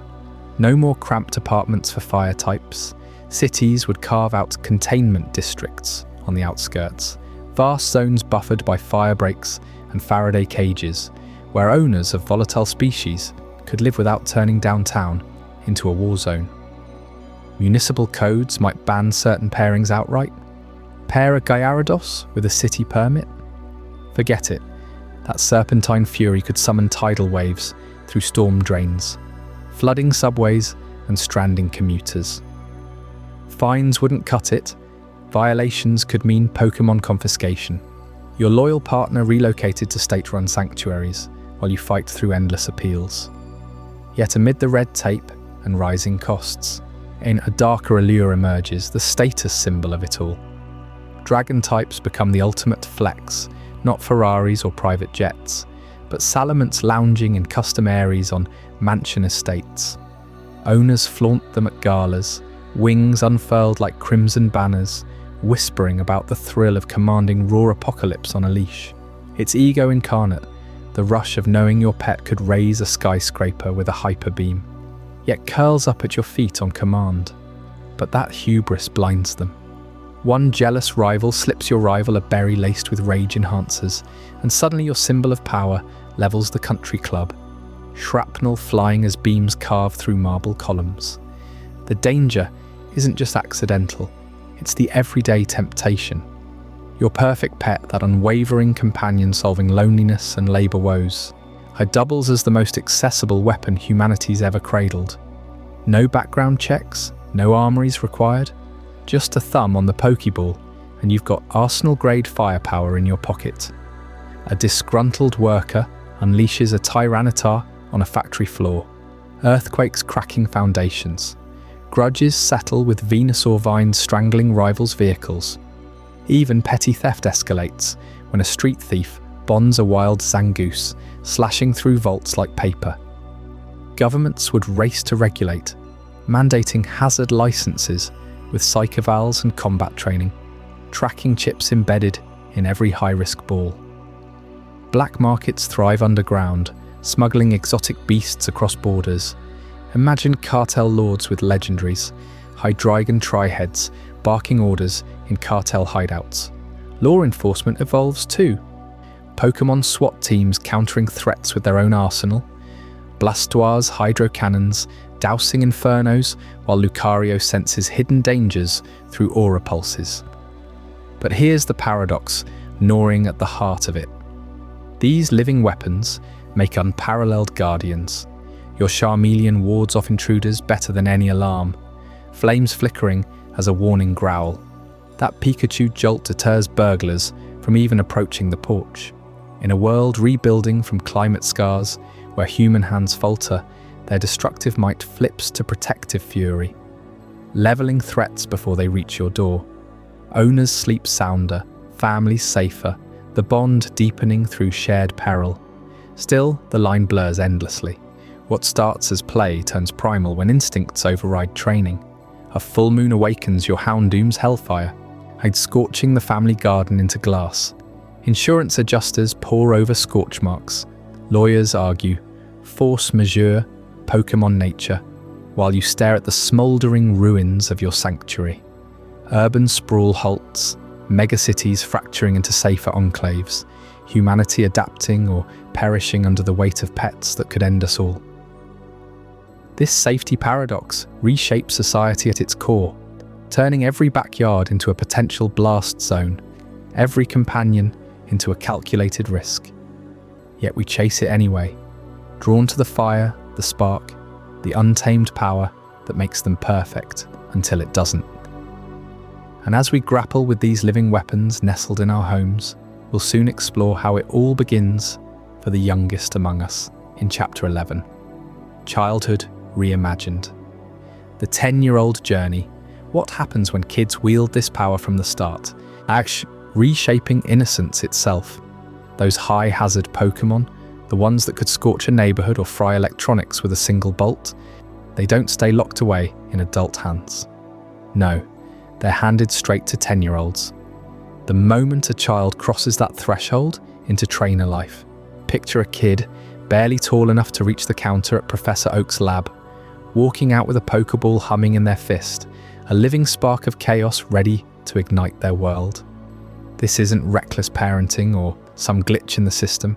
It's the cornerstone of their coming-of-age ritual, a deliberate rewrite of childhood itself.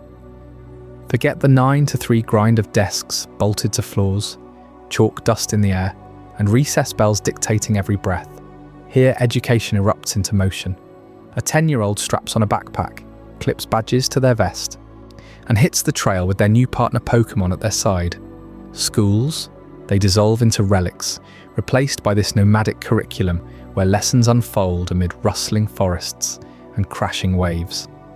You'd see them everywhere, these pint-sized wanderers. A girl with tangled hair and scraped knees, negotiating with a Charmander over campfire embers, learning chemistry from the blue flames dancing on its tail. Her classmate, or what used to be a classmate, hunkered down in a Viridian City Pokémon Center, poring over a battered Pokédex under Nurse Joy's watchful eye, dissecting type matchups like a strategist plotting world domination. No homework folders, no standardized tests, just raw unfiltered field experience etched into muscle memory through trial after trial. The trade-off hits hard though.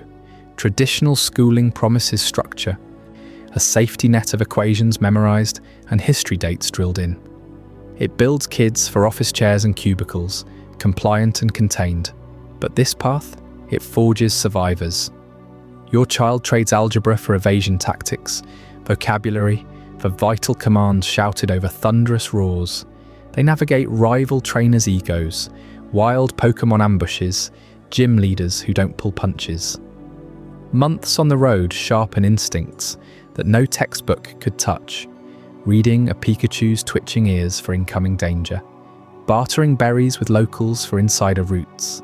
Sure, some pine for prom nights and school plays, but most emerge with a quiet confidence, their veins humming with stories no peer group chat could rival.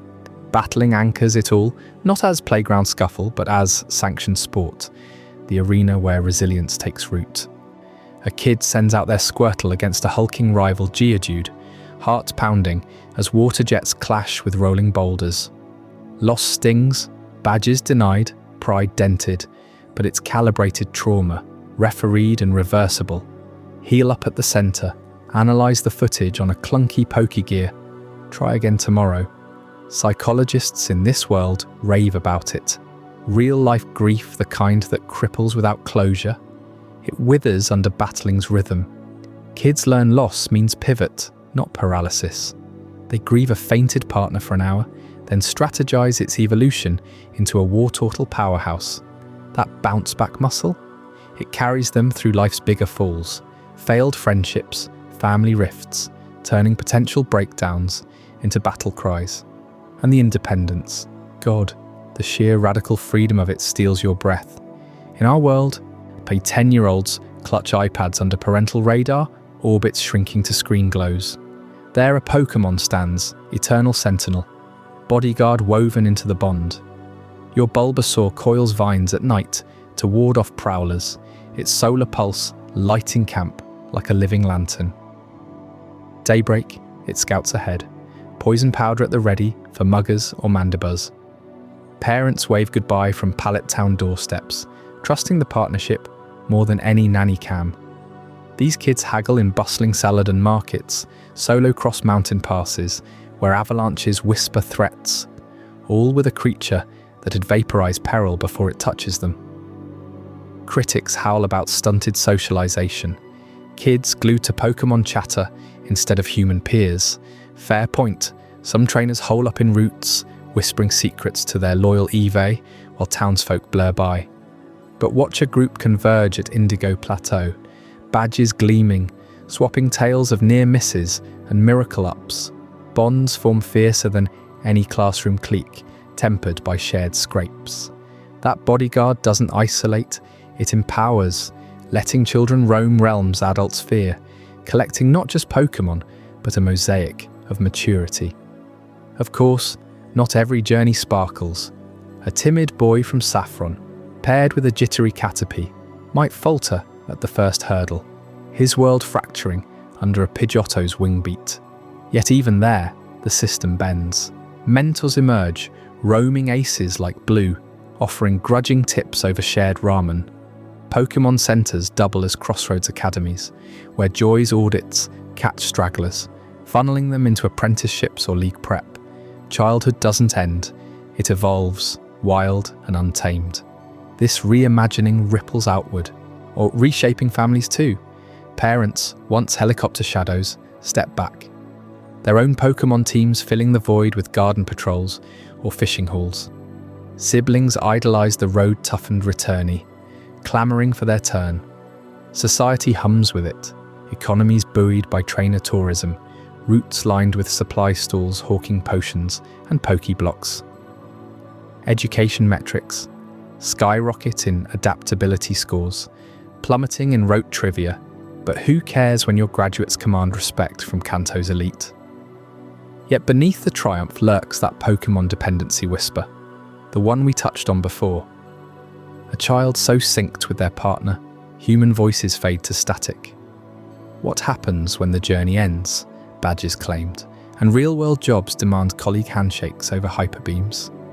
It plants seeds of unease, edgy shadows that deepen when you consider the spectral side of these companions. Up next, Chapter 12, the Ghost-type Enigma. Life after death peels back the veil on those ethereal allies who blur the line between partner and phantom, promising revelations that might just haunt your dreams.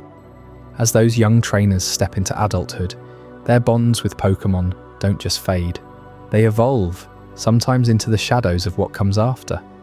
What if the flickering lights in an old graveyard weren't tricks of the moonlight, but the gentle glow of a ghastly waiting to be befriended? In our world of Pokémon, as perfect companions, ghost types whisper a truth that's both balm and chill. Death might not sever the tie, but transform it into something you can hold in your hand. Consider the Yamask, that solemn little spirit clutching a mask carved from its own forgotten face.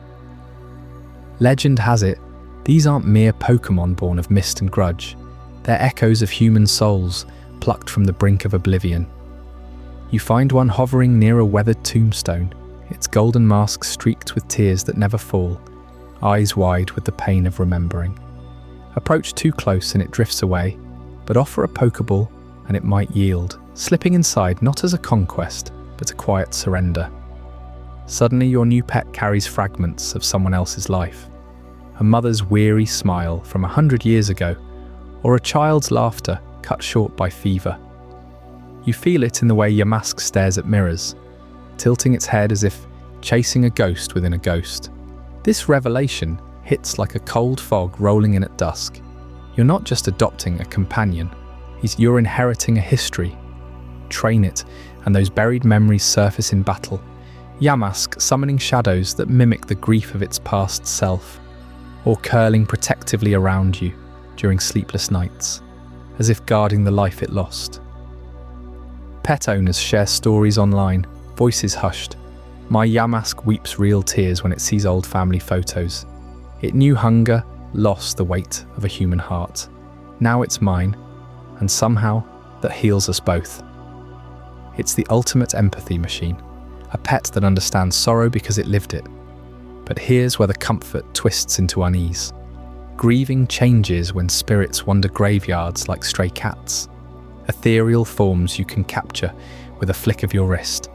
No more scattering ashes into the wind or visiting a stone that stays silent forever. Your grandmother passes. Her essence lingers as a faint shuppet drawn to the trinkets she loved. Her favourite teacup rattling on the shelf. You spot it in the cemetery, a zipper-mouthed wisp tugging at the hem of your coat. Eyes pleading for the warmth it remembers. Toss the ball and click, she's home again, floating through your living room, knocking books over in playful nudges, her presence a soft chill on your skin. Imagine the family dynamics then.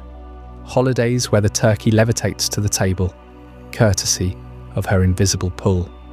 Arguments settled by her dramatic swoops between siblings, forcing peace. Yet the eeriness creeps in at midnight when Shuppet mimics her voice in whispers, recounting stories only she knew, or phases through walls to watch you sleep. Is this closure or an eternal haunt you chose?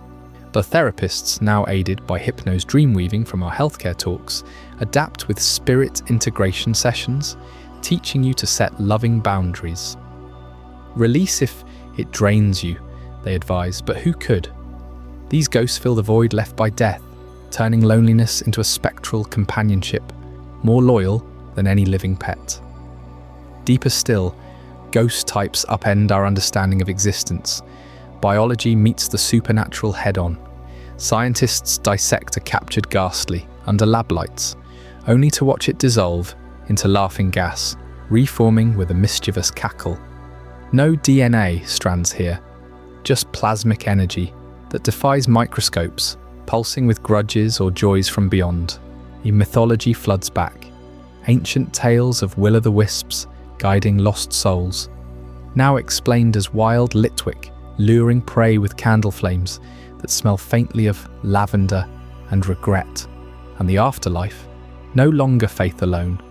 Cemeteries become hotspots for rare spawns, trainers with metal detectors scanning for Spiritom's forbidden stones, each etched with a soul-sealed grudge. Picture a world where pet stores have ethereal adoption wings, velvet ropes around mist-filled enclosures. You select a Mistrevis, its pearl necklace jingling like distant bells, knowing it might be the neighbour who never said goodbye. The bond forms instantly. Ghost types crave connection, drawn to human warmth like moths to flame. They solve the isolation epidemic in ways flesh and blood dogs can't, slipping under doors to check on shut-ins. Their chill's a reminder you're not alone. Elderly folks pair with Gengar, once pranksters, now gentle giants curling shadows around rocking chairs, sharing silent stories of lives long past. Yet this blurs every line we know. Is a Yamask a pet, a person, or a bridge? Feed it spicy berries and it recalls human feasts, humming forgotten lullabies. Battle with it, and victory feels like honouring the dead. The ethical haze thickens. Do you evolve it into Cofagrigus, trapping its humanity in a golden sarcophagus? Or let it stay, a perpetual child spirit at your side? Governments regulate afterlife captures, permits required for graveyards to prevent spirit poaching, while black market rings traffic in legendary echoes like Giratina's rift-born kin. For the grieving parent whose child became a driftloon, balloon strings trailing like lost kites, the Pokeball offers immortality.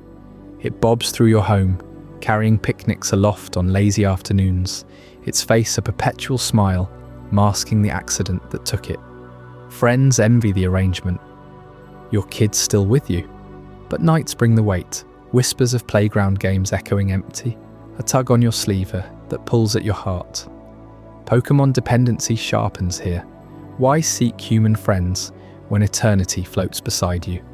Social skills fade, replaced by one-sided chats with the spectral. In this dance of life and beyond, ghost types redefine pet perfection. They don't age, don't betray, don't leave, unless you release them to the distortion world, a mercy few choose. The comfort lies in their persistence, eerie flickers proving love outlasts the body. But as these unseen partners weave into daily life, reshaping homes and hearts, we face a bigger redesign. How do you build cities that accommodate the incorporeal? Up next, urban planning for a multi-species society reveals the architectural marvels and zoning nightmares awaiting us. As the last echoes of a Gengar fade into the misty graveyards, where spirits find new form, our cities would awaken to a far more tangible haunting. The daily grind of sharing sidewalks with a 9-foot Snorlax or dodging the slipstream of a Staraptor in mid-flight. Urban landscapes, once built for human strides alone, would fracture and reform under the weight of a multi-species populace, demanding innovations that blur the line between pet, partner, and public fixture. Picture the rush hour skies over a metropolis like New York or Tokyo, no longer choked by exhaust but alive with the thunderous wing beats of Pidgeot lanes. These dedicated aerial corridors, marked by towering beacons pulsing with soft blue lights, carve through the clouds at 500 feet, wide enough for flocks of 50 Pidgeot each ferrying office workers in lightweight harnesses. You'd step onto a rooftop platform at dawn, clip into your bird Pokémon saddle, perhaps your loyal Pidgeotto, feathers gleaming like burnished copper, and launch into the wind, the city shrinking below as thermal updrafts carry you past gridlocked streets. No more subways stalled by signal failures. Instead, air traffic controllers in domed towers direct migrations of flying types with hand signals and Pokeflute tones, ensuring a Charizard's tail flame doesn't singe the tail feathers of a passing Fearow. Ground-level roads? They dwindle to service paths for delivery vans and the elderly, while vast sky bridges connect skyscraper clusters lined with perches where exhausted Pidgeot rest, gulping from automated mist sprayers. But water would claim its dominion too, especially in coastal hubs or riverine sprawls. Lapras ferries would glide through harbours, their sleek shells doubling as passenger decks for hundreds, rocking gently on waves purified by their own misty exhales. You'd board at a dockside plaza, settle into a cradle of reinforced kelp weave seats, and feel the Lapras's psychic hum vibrate through the water as it powers forward at 30 knots, outpacing any ferry boat. Inland canals, dredged wider and deeper, would snake through downtowns, lined with submerged ramps for Gyarados leaps, and Buizel patrols that keep debris at bay. Traditional bridges? Retrofitted with underwater tunnels for larger swimmers, complete with bubble curtain barriers to muffle the roar of a passing waylord. In Venice Reborn, gondolas yield to squads of Psyduck ferrying tourists, their confused quacks a quirky soundtrack to sunset cruises. Transportation evolves from mechanical grind to symbiotic flow, where your Pokémon companion isn't just along for the ride, they are the ride, turning commutes into bonds forged at altitude or altitude. Yet not every adaptation soars smoothly. Enter the Snorlax blockage, that colossal headache turning urban cores into paralysed mazes. A single Snorlax, lounging across a major avenue after a berry binge, could halt 10,000 commuters, its belly a fleshy roadblock spanning 4 lanes. Emergency crews arrive not with jackhammers, but pokeballs and full restore sprays, coaxing the behemoth upright with hypnotic waves from a drowsy handler. High-rises redesign around these giants, ground floors hollowed into vast atrium plazas where Snorlax nap on heated slabs of slate, ventilated by ceiling fans the size of helicopter blades. Delivery drones buzz overhead to avoid the sprawl, while seismic sensors in sidewalks detect rumbling snores before they trigger micro-tremors. In denser wards like Mumbai's markets or Paris boulevards, Snorlax protocols mandate neighbourhood quotas, 1 per 5 blocks, with mandatory migration paths to rural recharge zones. You'd hear the distant rumble of a relocating muck oozing through storm drains, or watch teams of Machamp Heft parked cars aside for a ride on Burrow. These aren't mere nuisances, they're the raw calculus of coexistence, hitted where a pet snap rewrites the morning rush. Architecture itself bends to elemental whims, birthing buildings that breathe with their inhabitants. Fire types demand infernos tamed. Charizard penthouses feature blast-proof suites with diamond-coated vents, channeling flames into geothermal taps, heating the entire block while you sip tea by a hearth alive with controlled embers. Your home's walls, clad in volcanic basalt, harvested from Cinnabar Island quarries, shrug off a flamethrower mishap during playtime, insurance claims dropping as materials evolve. Water dwellers claim indoor ponds cascading through multi-level atriums, lily pads floating under skylights, where Primarina sing lullabies that echo district-wide. A Lapra family lounges in a 10-foot deep basin, filtration systems powered by their own aqua rings, while humidity controls prevent mold in human quarters. Grass types weave living facades, vines from Venusaur tendrils climbing towers, photosynthesizing solar energy into neighborhood grids, their pollen-scented breezes cooling summer heat domes. Electric Pokémon nest in Faraday-caged garages, outlets juiced by their own thunderbolts to charge EVs overnight. Even ground types burrow sublevels reinforced with Steelix coils, stabilizing foundations against quakes. You'd wake to the scent of fresh ozone from a Raichu outlet, or the earthy patter of Diglett tunnels aerating your basement garden. These aren't accommodations, they're evolutions, where your Pokémon's nature sculpts shelter into symbiosis. Tensions simmer beneath these marvels, igniting the zoning wars that pit preservationists against integration evangelists. In leafy suburbs, Pokémon-free zones sprout like defiant enclaves, ringed by psychic barriers humming from Alakazam wards, where humans crave quiet streets untrampled by onyx or unshadowed by noctile flights. Signs proclaim humans first, no scales, no sparks, backed by lawsuits claiming property devaluation from a neighbour's rampardos herbivore habits devouring community lawns. You'd attend town halls crackling with debate, a full integration activist unleashing a Gardevoir illusion of harmonious hives, Pikachu powering streetlights, Ardino nursing the sick, while opponents wave polls showing 80% fear, a stray explosion cratering playgrounds. Cities fracture into patchwork, integrationist cores pulsing with multi-species vibrancy, sterile peripheries echoing with dog barks and cat meows, the old ways clinging to protests clash at zoning boards, full heel activists chaining themselves to proposed barriers, countered by Machoke security details. Yet compromises emerge, hybrid districts with pet parks for high-energy breeds, buffer green spaces where Snorlax roam free. Your own neighbourhood vote sways on tales of lonely elders finding solace in a Meowstic's purr, tipping scales toward unity. Through it all, Pokémon prove urbanity's ultimate companions, threading loneliness gaps in concrete jungles where human neighbours come and go. An elderly widow bonds with her Altaria over balcony flights, feathers muffling the din below. A remote worker shares desk space with a Smeargle sketching blueprints. These cities pulse with partnership, risks like dependency fading against the warmth of a loyal presence amid the sprawl.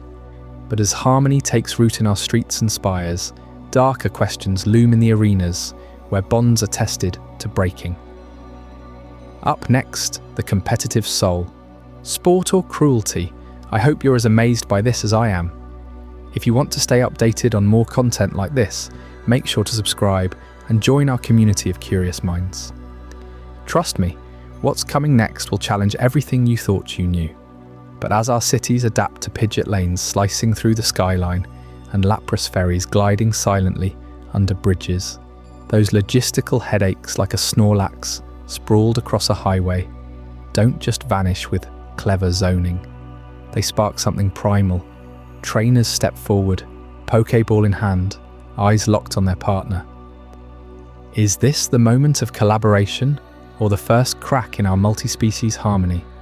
Battles have always been the heartbeat of the Pokémon world, etched into every gym badge and league trophy. You release your partner into the arena, commands fly like thunderbolts, and the air thickens with the scent of scorched earth from flamethrower clashes or the metallic tang of thunderbolt arcs.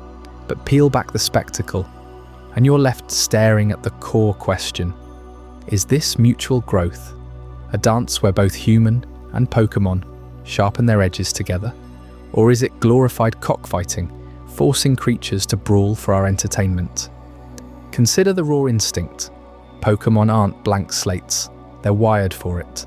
A wild Tauros charges across plains, horns lowered, testing rivals for dominance. Pichu sparks in the nest, playful zaps turning fierce as they vie for food or territory. In the wild, these skirmishes cull the weak. Forge the strong and keep ecosystems in brutal balance. Bring that into human hands, and battles become structured.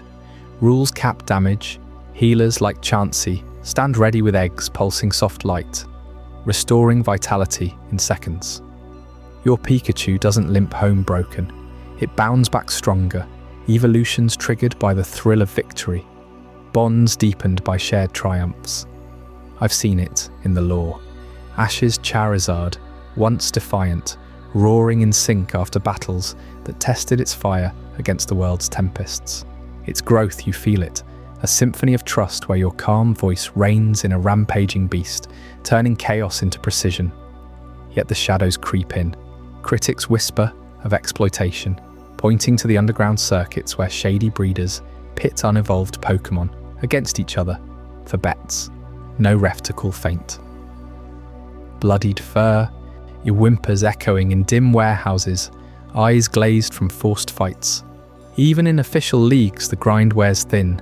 Endless training montages under relentless sun. Partners pushed to exhaustion, only to face another rival's hyper beam. Is the sparkle in a Blastocase's eyes pure joy or masked pain? Animal rights groups in our real world would swarm, banners high, demanding bans on dogfighting equivalents. Pokémon battles skirt that line, sentient beings choosing violence, but under whose influence? Your bond says consent, but when a Pokémon adores you enough to mega evolve, blurring the line between partner and performer, how free is that choice? And that's where Mega Evolution enters, not as flashy fireworks, but as the ultimate testament to synchronized souls. You hold the keystone. Your partner's Megastone gleams on its chest or brow. But it's not power-ups or gems, it's emotion, raw and electric. Your heart races with doubt before a championship bout. Their aura flares in response, scales shimmering as they transcend limits. Lucario's spikes elongate, eyes burning blue with your shared resolve. Garchomp's fins slice air like scythes, fueled by your unyielding belief.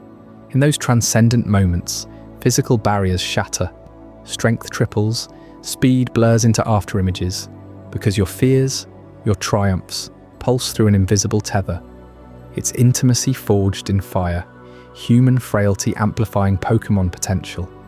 No other pet could mirror your soul like that, turning a spar into symbiosis.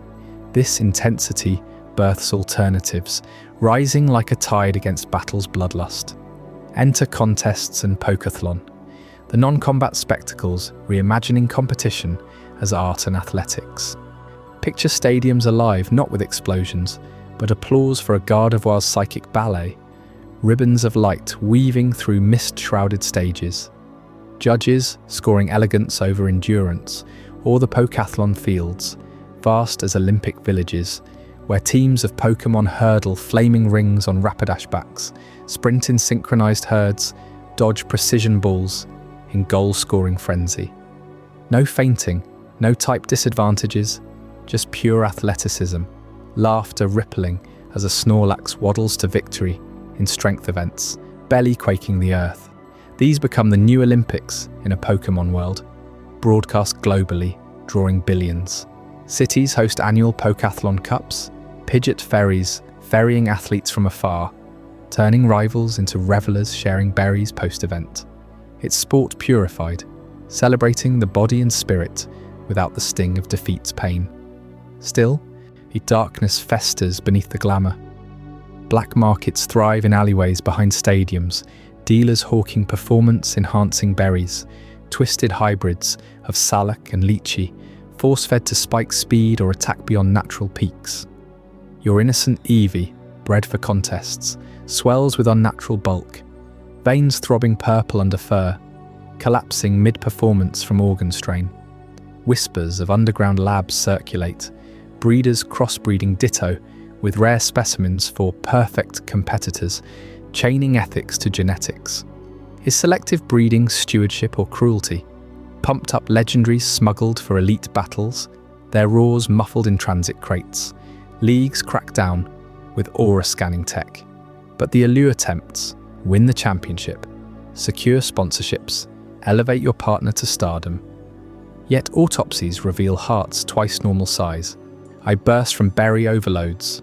Trainers weep over graves, Pokeballs shattered as memorials. In this competitive soul, Pokémon as pets shine brightest when battles yield to bonds, contests to camaraderie. They challenge us to honor their fire without consuming it, turning instinct into inspiration. Up next, we explore how these perfect partners transform lives in Chapter 15. The perfect partner for the neurodivergent.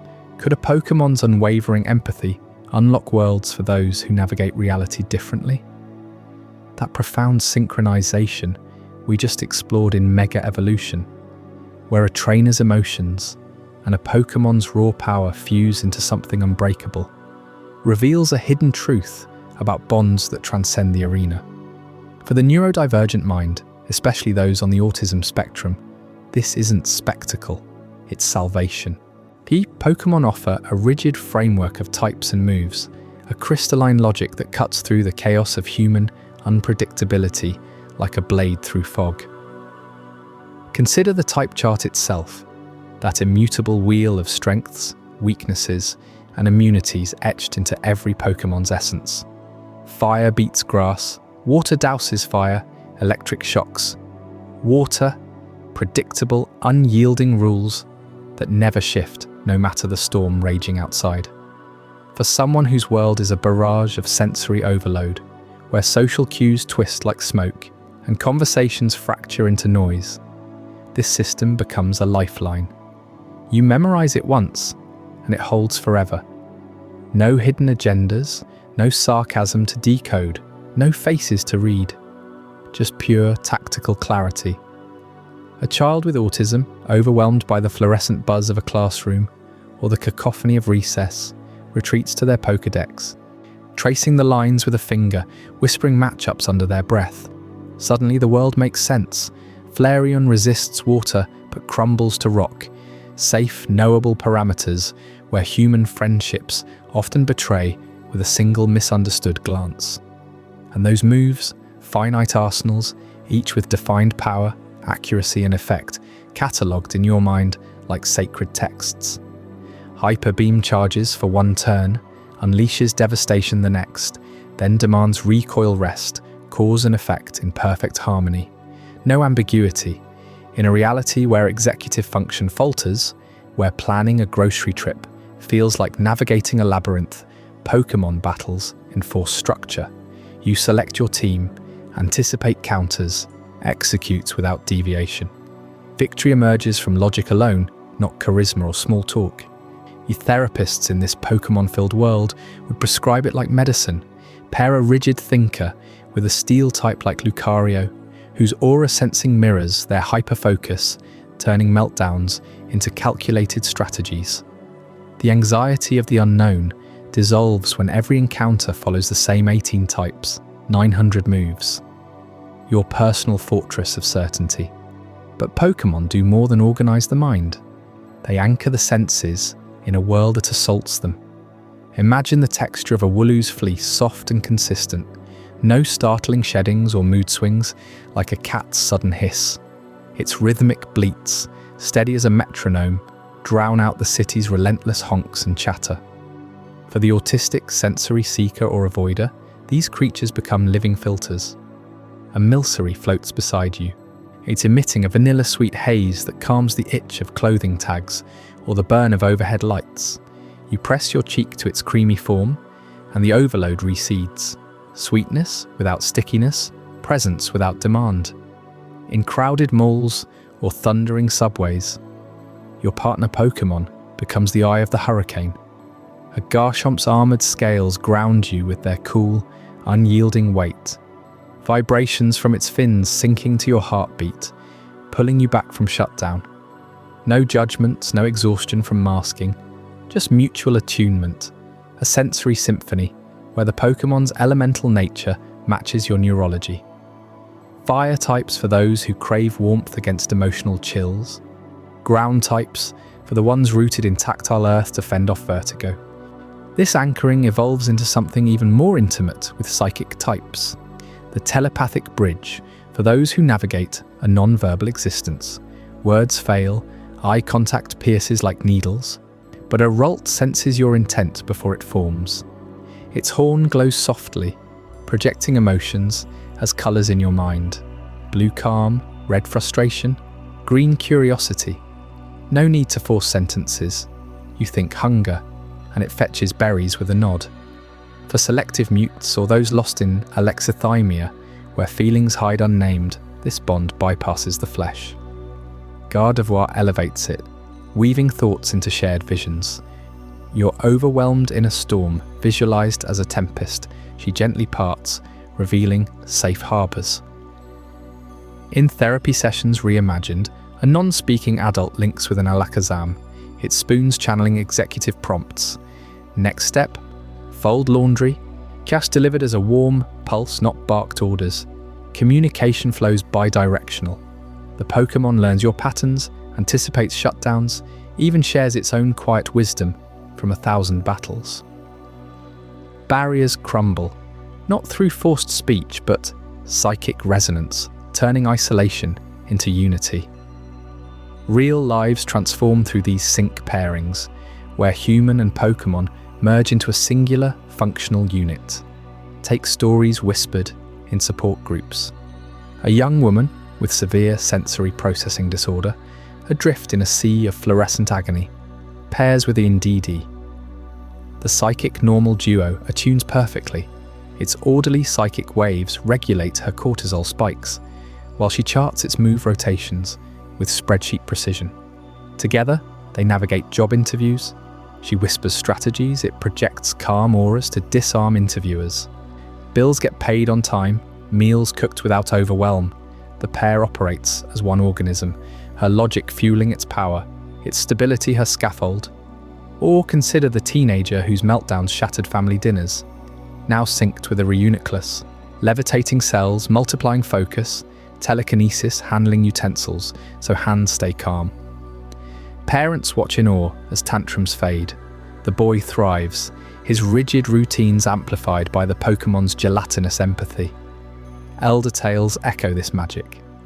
An autistic elder, words long faded, communicates volumes through a Mr. Mime's barrier, miming needs with invisible walls that family deciphers instantly. Sync deepens over years. The Pokémon mimics his stims, bouncing barriers in rhythmic patterns that soothe mutual stimming sessions. They venture out as one. Mime erects soundproof domes against traffic roar.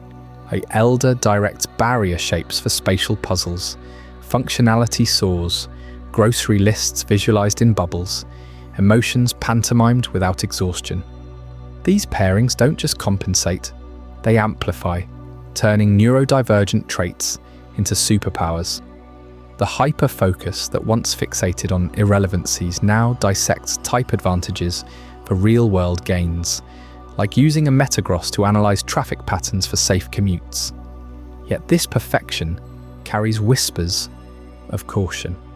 Bonds so seamless they risk eclipsing human ties. What happens when your sync pair outshines fickle friendships? Still, the pull is irresistible. A harmony neurotypical minds can only envy. As we edge toward the genetic frontier, creating the ideal companion, imagine unlocking traits tailored not just to minds, but to very DNA itself, where Pokémon evolve beyond nature's dice roll into your perfect match. As we explored how Pokémon types offer that unshakable, safe logic for neurodivergent minds, anchoring the chaos of the world with predictable moves and elemental affinities. You might wonder what happens when we take control even further. When humans don't just partner with what's given by nature, but engineer the companion from the genes up. In the Pokémon universe, shiny variants emerge once every 4,096 wild encounters, a glittering anomaly, 1 part in 4,096, their colours inverted like living prisms catching forbidden light. Trainers call it shiny hunting, and it's no casual pastime. Picture breeders huddled in dimly lit labs or vast rural compounds, chaining thousands of eggs in massive incubators that hum through the night, their shells cracking open to reveal ordinary brown Eevee after ordinary brown Eevee. But every so often, that electric thrill, a shimmering silver coat, eyes like molten gold, a creature so rare it commands prices in the tens of thousands on underground markets. These aren't just pets, they're trophies, commodified rarities where the sparkle overshadows the soul. You see it in the auctions, voices rising in bidding wars, collectors flaunting their prizes on social feeds, not for the bond, but for the envy they ignite. Is this adoration, or just the thrill of ownership, turning living beings into luxury goods? The allure pulls deeper with Eevee, the ultimate blank slate, a genetic chameleon moulded to your every whim. This unassuming fox-like Pokémon holds 8 known evolutionary paths, 9 if you count Sylveon, each triggered by stones, conditions, or sheer friendship, transforming it into the perfect match for any life you lead. Need a vigilant night guardian for your urban loft? Expose it to moonlight and a dark stone. An Umbreon rises, rings glowing like watchful eyes in the shadows, its toxic quills deterring intruders with a mere glare. Crave a high-speed companion for weekend trails? A Thunderstone unleashes Jolteon, fur crackling with static, clocking speeds that blur the line between pet and racehorse. For the homebound scholar, a Waterstone births Vaporeon, sleek and serene, gliding through apartment pools or curling up as a living hot water bottle, its molecular structure letting it melt into water on command. Families tailor Eevees for kids, Flareon for cozy storytelling by the fire, its warm mane a perpetual hearth. Leafeon for gardeners, vines weaving through soil like eager hands. Athletes bond with Jolteon for that adrenaline surge, while therapists pair Espeon with empaths, its psychic gaze reading moods before words form. Eevee isn't born, it's customized, a starter kit for the lifestyle you deserve. In a world of rigid dog breeds, locked into herding or hunting instincts, Eevee evolves with you, adapting as your needs shift, from lonely student to bustling parent. Its loyalty reshaping without a single betrayal. Yet this frontier tempts darker paths. Designer Pokémon, whisper promises of perfection, breeders splicing traits across generations, chasing the 1 in a million hybrid that purrs on command, never sheds, and wins every show. You hear the stories of labs in Johto's backwoods, where scientists, or mad hobbyists, force-feed rare candies to accelerate growth, stacking IVs like poker chips, breeding out the wild spark for flawless stats. A Pikachu that never shocks accidentally, a Charizard with wings broad enough for tandem flights, but tame enough for city parks. These aren't evolutions, they're fabrications, stripping the chaos that makes a species alive. Imagine a world where every Lucario is a steel blue ideal, no quirky tempers or asymmetrical spikes, uniformity breeding boredom, the raw unpredictability of nature traded for sterile excellence. The commodification creeps in here too, markets flooded with perfect starters advertised as battle-ready day ones, their price tags reflecting not rarity, but human vanity. Poor wild Pokémon get displaced, is their genes diluted in favour of these lab darlings, until the forests hold only echoes of what once roared. What happens to a species' identity when every trait is for sale? The bold cry of a feral Garchomp softened to a purr, its desert fury tamed for suburban backyards. Is that compassion or erasure? Then there's the Ditto dilemma, the shapeshifter that exposes the heart of it all. This gelatinous blob, plucked from the wilds of Kanto, holds the power to become anything. Your childhood Growlithe, long gone, tail wagging with impossible familiarity, the majestic Arcanine you always dreamed of. Flames flickering just so, lonely nights dissolve, as Ditto moulds into the companion. Your heart sketches in silence, filling every emotional crevice with perfect mimicry. For the elderly, staring at faded photos, it shifts into a youthful self, all voice modulated to echo lost laughter. Socially isolated souls find a Pikachu that zaps with playful precision, or a Gardevoir that anticipates thoughts before they surface. But here's the fracture line. Is this love or illusion? Ditto doesn't choose its form, it reflects your voids, a mirror to desires rather than a partner with its own. You pour affection into a shape that shifts away the moment you look elsewhere, breeding dependency on facades. Therapists in the Pokémon world warn of it, clients retreating into Ditto bubbles, real relationships withering, because why risk rejection when perfection molds on demand? The emotional void fills, but at what cost? A generation mistaking mimicry for mutuality, hearts armoured against the messiness of true connection. Eevee and Ditto promise the ideal companion, genes bent to our will, rarities hunted like treasures. Yet as we sculpt these perfect partners, questions linger in the glow of a fresh shiny hatch. Have we honoured their wild essence or bent it to ours? That tension builds towards something far more precarious, the moment when even the strongest custom bond phrase. Up next in Chapter 17, the Great Disconnect. When the bond breaks, we'll uncover what happens when the ideal companion turns stranger, and the silence between you echoes louder than any cry. While Eevee's adaptability makes it the dream customizable companion, moulding effortlessly to your life through stones and evolutions, not every partnership bends so gracefully. Sometimes, the fit is fundamentally wrong from the start.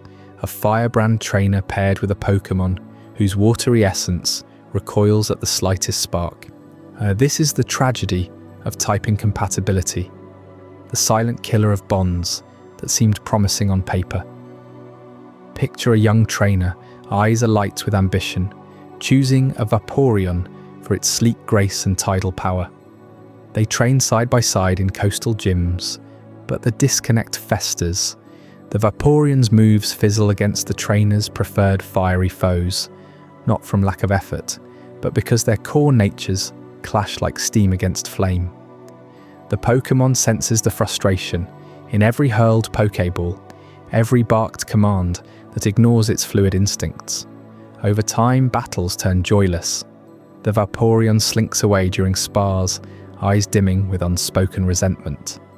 The trainer pushes harder, mistaking resistance for laziness, and the emotional fallout cascades.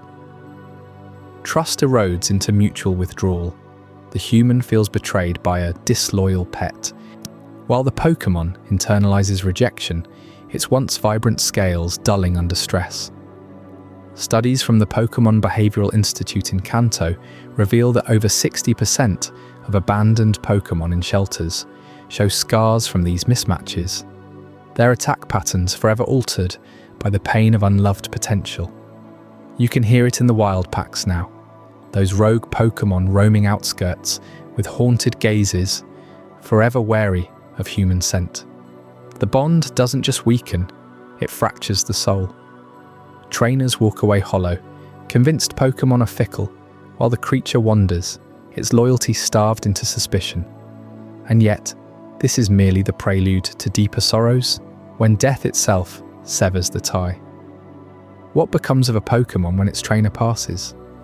In our world, a loyal dog might pine at the door for weeks, but Pokémon bonds run deeper, all etched into their very aura. Enter the Cubone cycle of grief, named for the lonely Pokémon, whose legend tugs at every heartstring. Folklore tells of a Cubone whose mother fell to human hunters, leaving the orphan to don her weathered skull as both armor and eternal mourner. Its cries echo through Marowak Valley at dusk, a keening wail that lunar winds carry for miles, summoning rain from clear skies. Real-world parallels emerge in orphaned Pokémon, a Jolteon left behind after a lab accident, sparking erratically at shadows, or a Gardevoir collapsing into psychic catatonia, replaying final battles in endless loops. Researchers tracking bereavement in Hoenn documented the phases vividly. First denial, the Pokémon clings to the trainer's empty camp, pawing at cold blankets scented with familiarity. Then rage, lashing out at innocuous wildlings, moves amplified by raw anguish. Bargaining follows, desperate offerings of berries at grave sites, as if loyalty could summon the departed. Depression sets in, a withdrawal where even favourite foods go untouched, bodies wasting under grief's weight.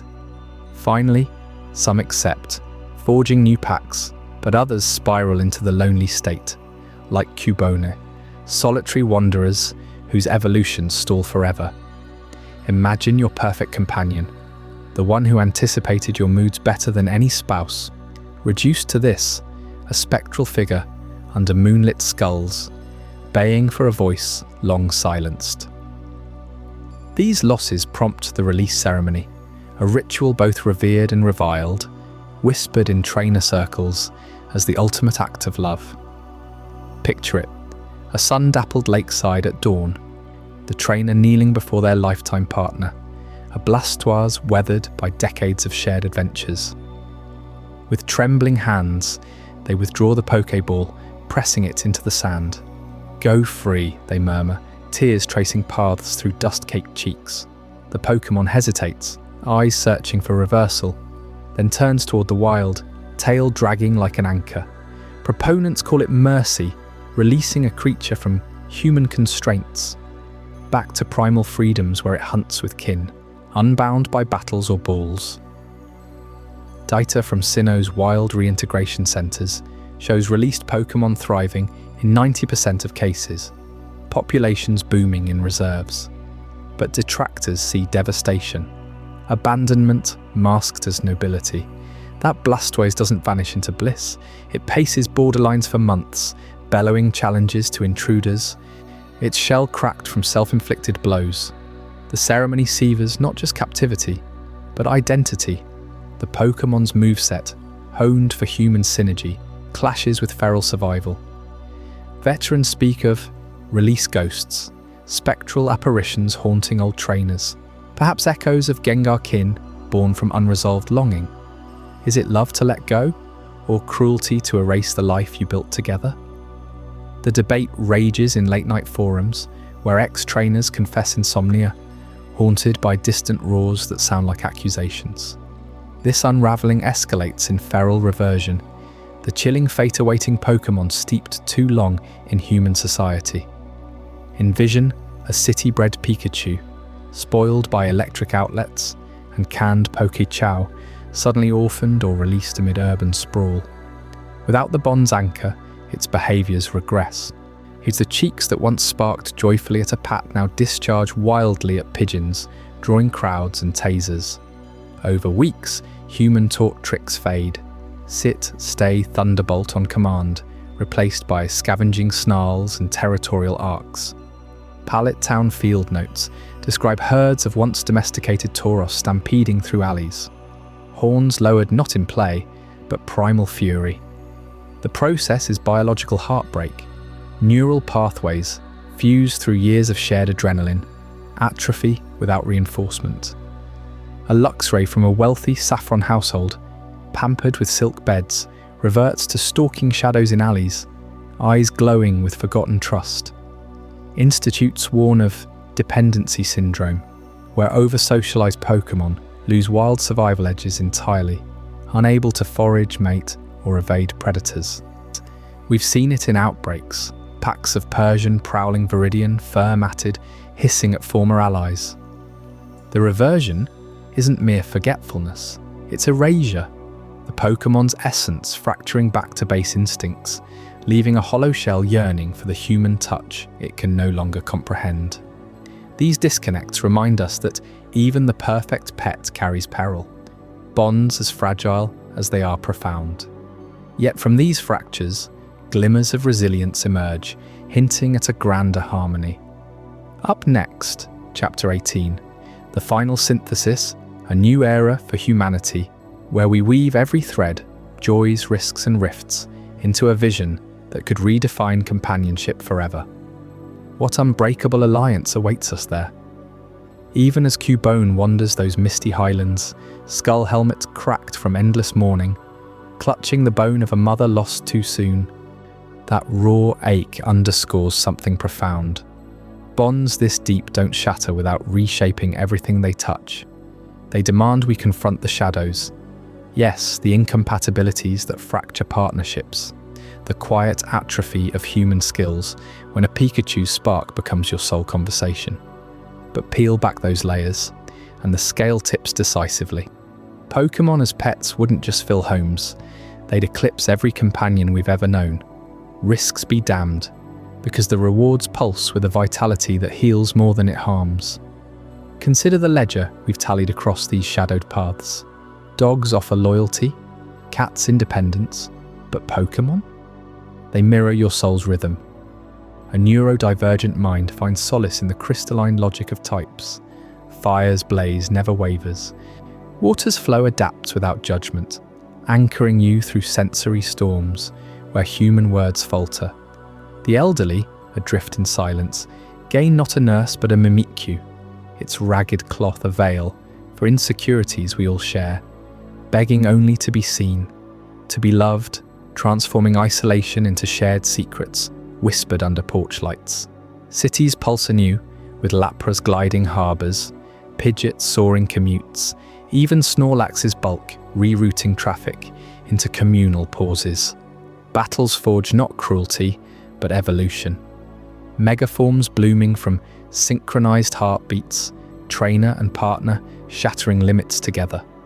Those risks, the dependency where handshakes rust unused, the grief when a lifetime's guardian outlives you. They loom like storm clouds over Pallet Town, yet weigh them against the void they fill. Loneliness epidemics ravage millions, a silent plague eroding minds before bodies fail. Pokémon arrive as antidote, not crutch. They coax you outward. A battle league draws you to rivals. A gym challenge binds communities. Type mismatches teach resilience, not retreat. You learn to pivot, to cherish the wild imperfection of living things. Eevee's evolutions remind us adaptability trumps perfection. Shiny hunts celebrate rarity without commodifying souls. The fallout, real, visceral, like Cubone's wail echoing at dusk.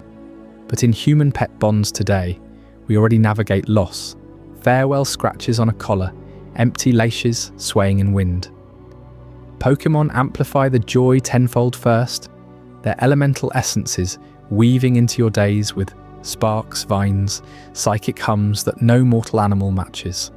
Now envision, not as fantasy but blueprint, the dawn it ignites. A post-loneliness world unfurls, every human paired not by chance but soul match. Your guardian awaits in Professor Oak's lab, eyes locking as types align. An empath type for the withdrawn, a vanguard for the bold. No empty nursing homes.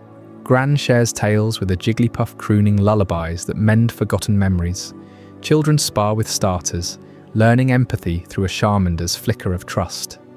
Neurodivergent souls thrive, movesets as personal algorithms easing chaos.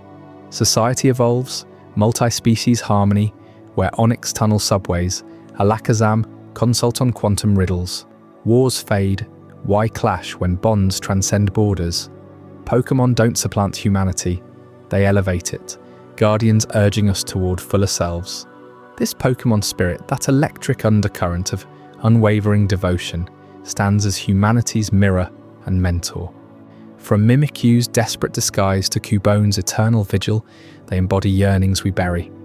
To be chosen, to protect, to evolve beyond pain.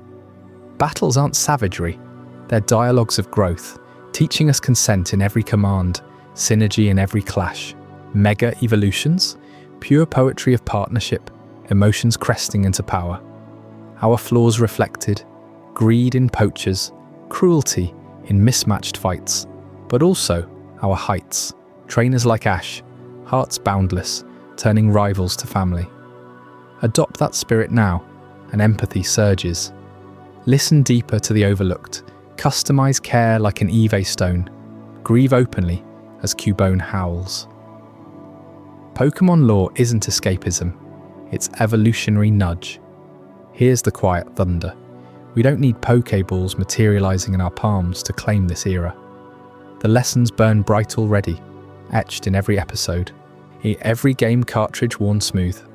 Bonds that heal loneliness, guardians matching souls, spirits fostering empathy. They're tools we wield today. Reach for them in friendships forged anew.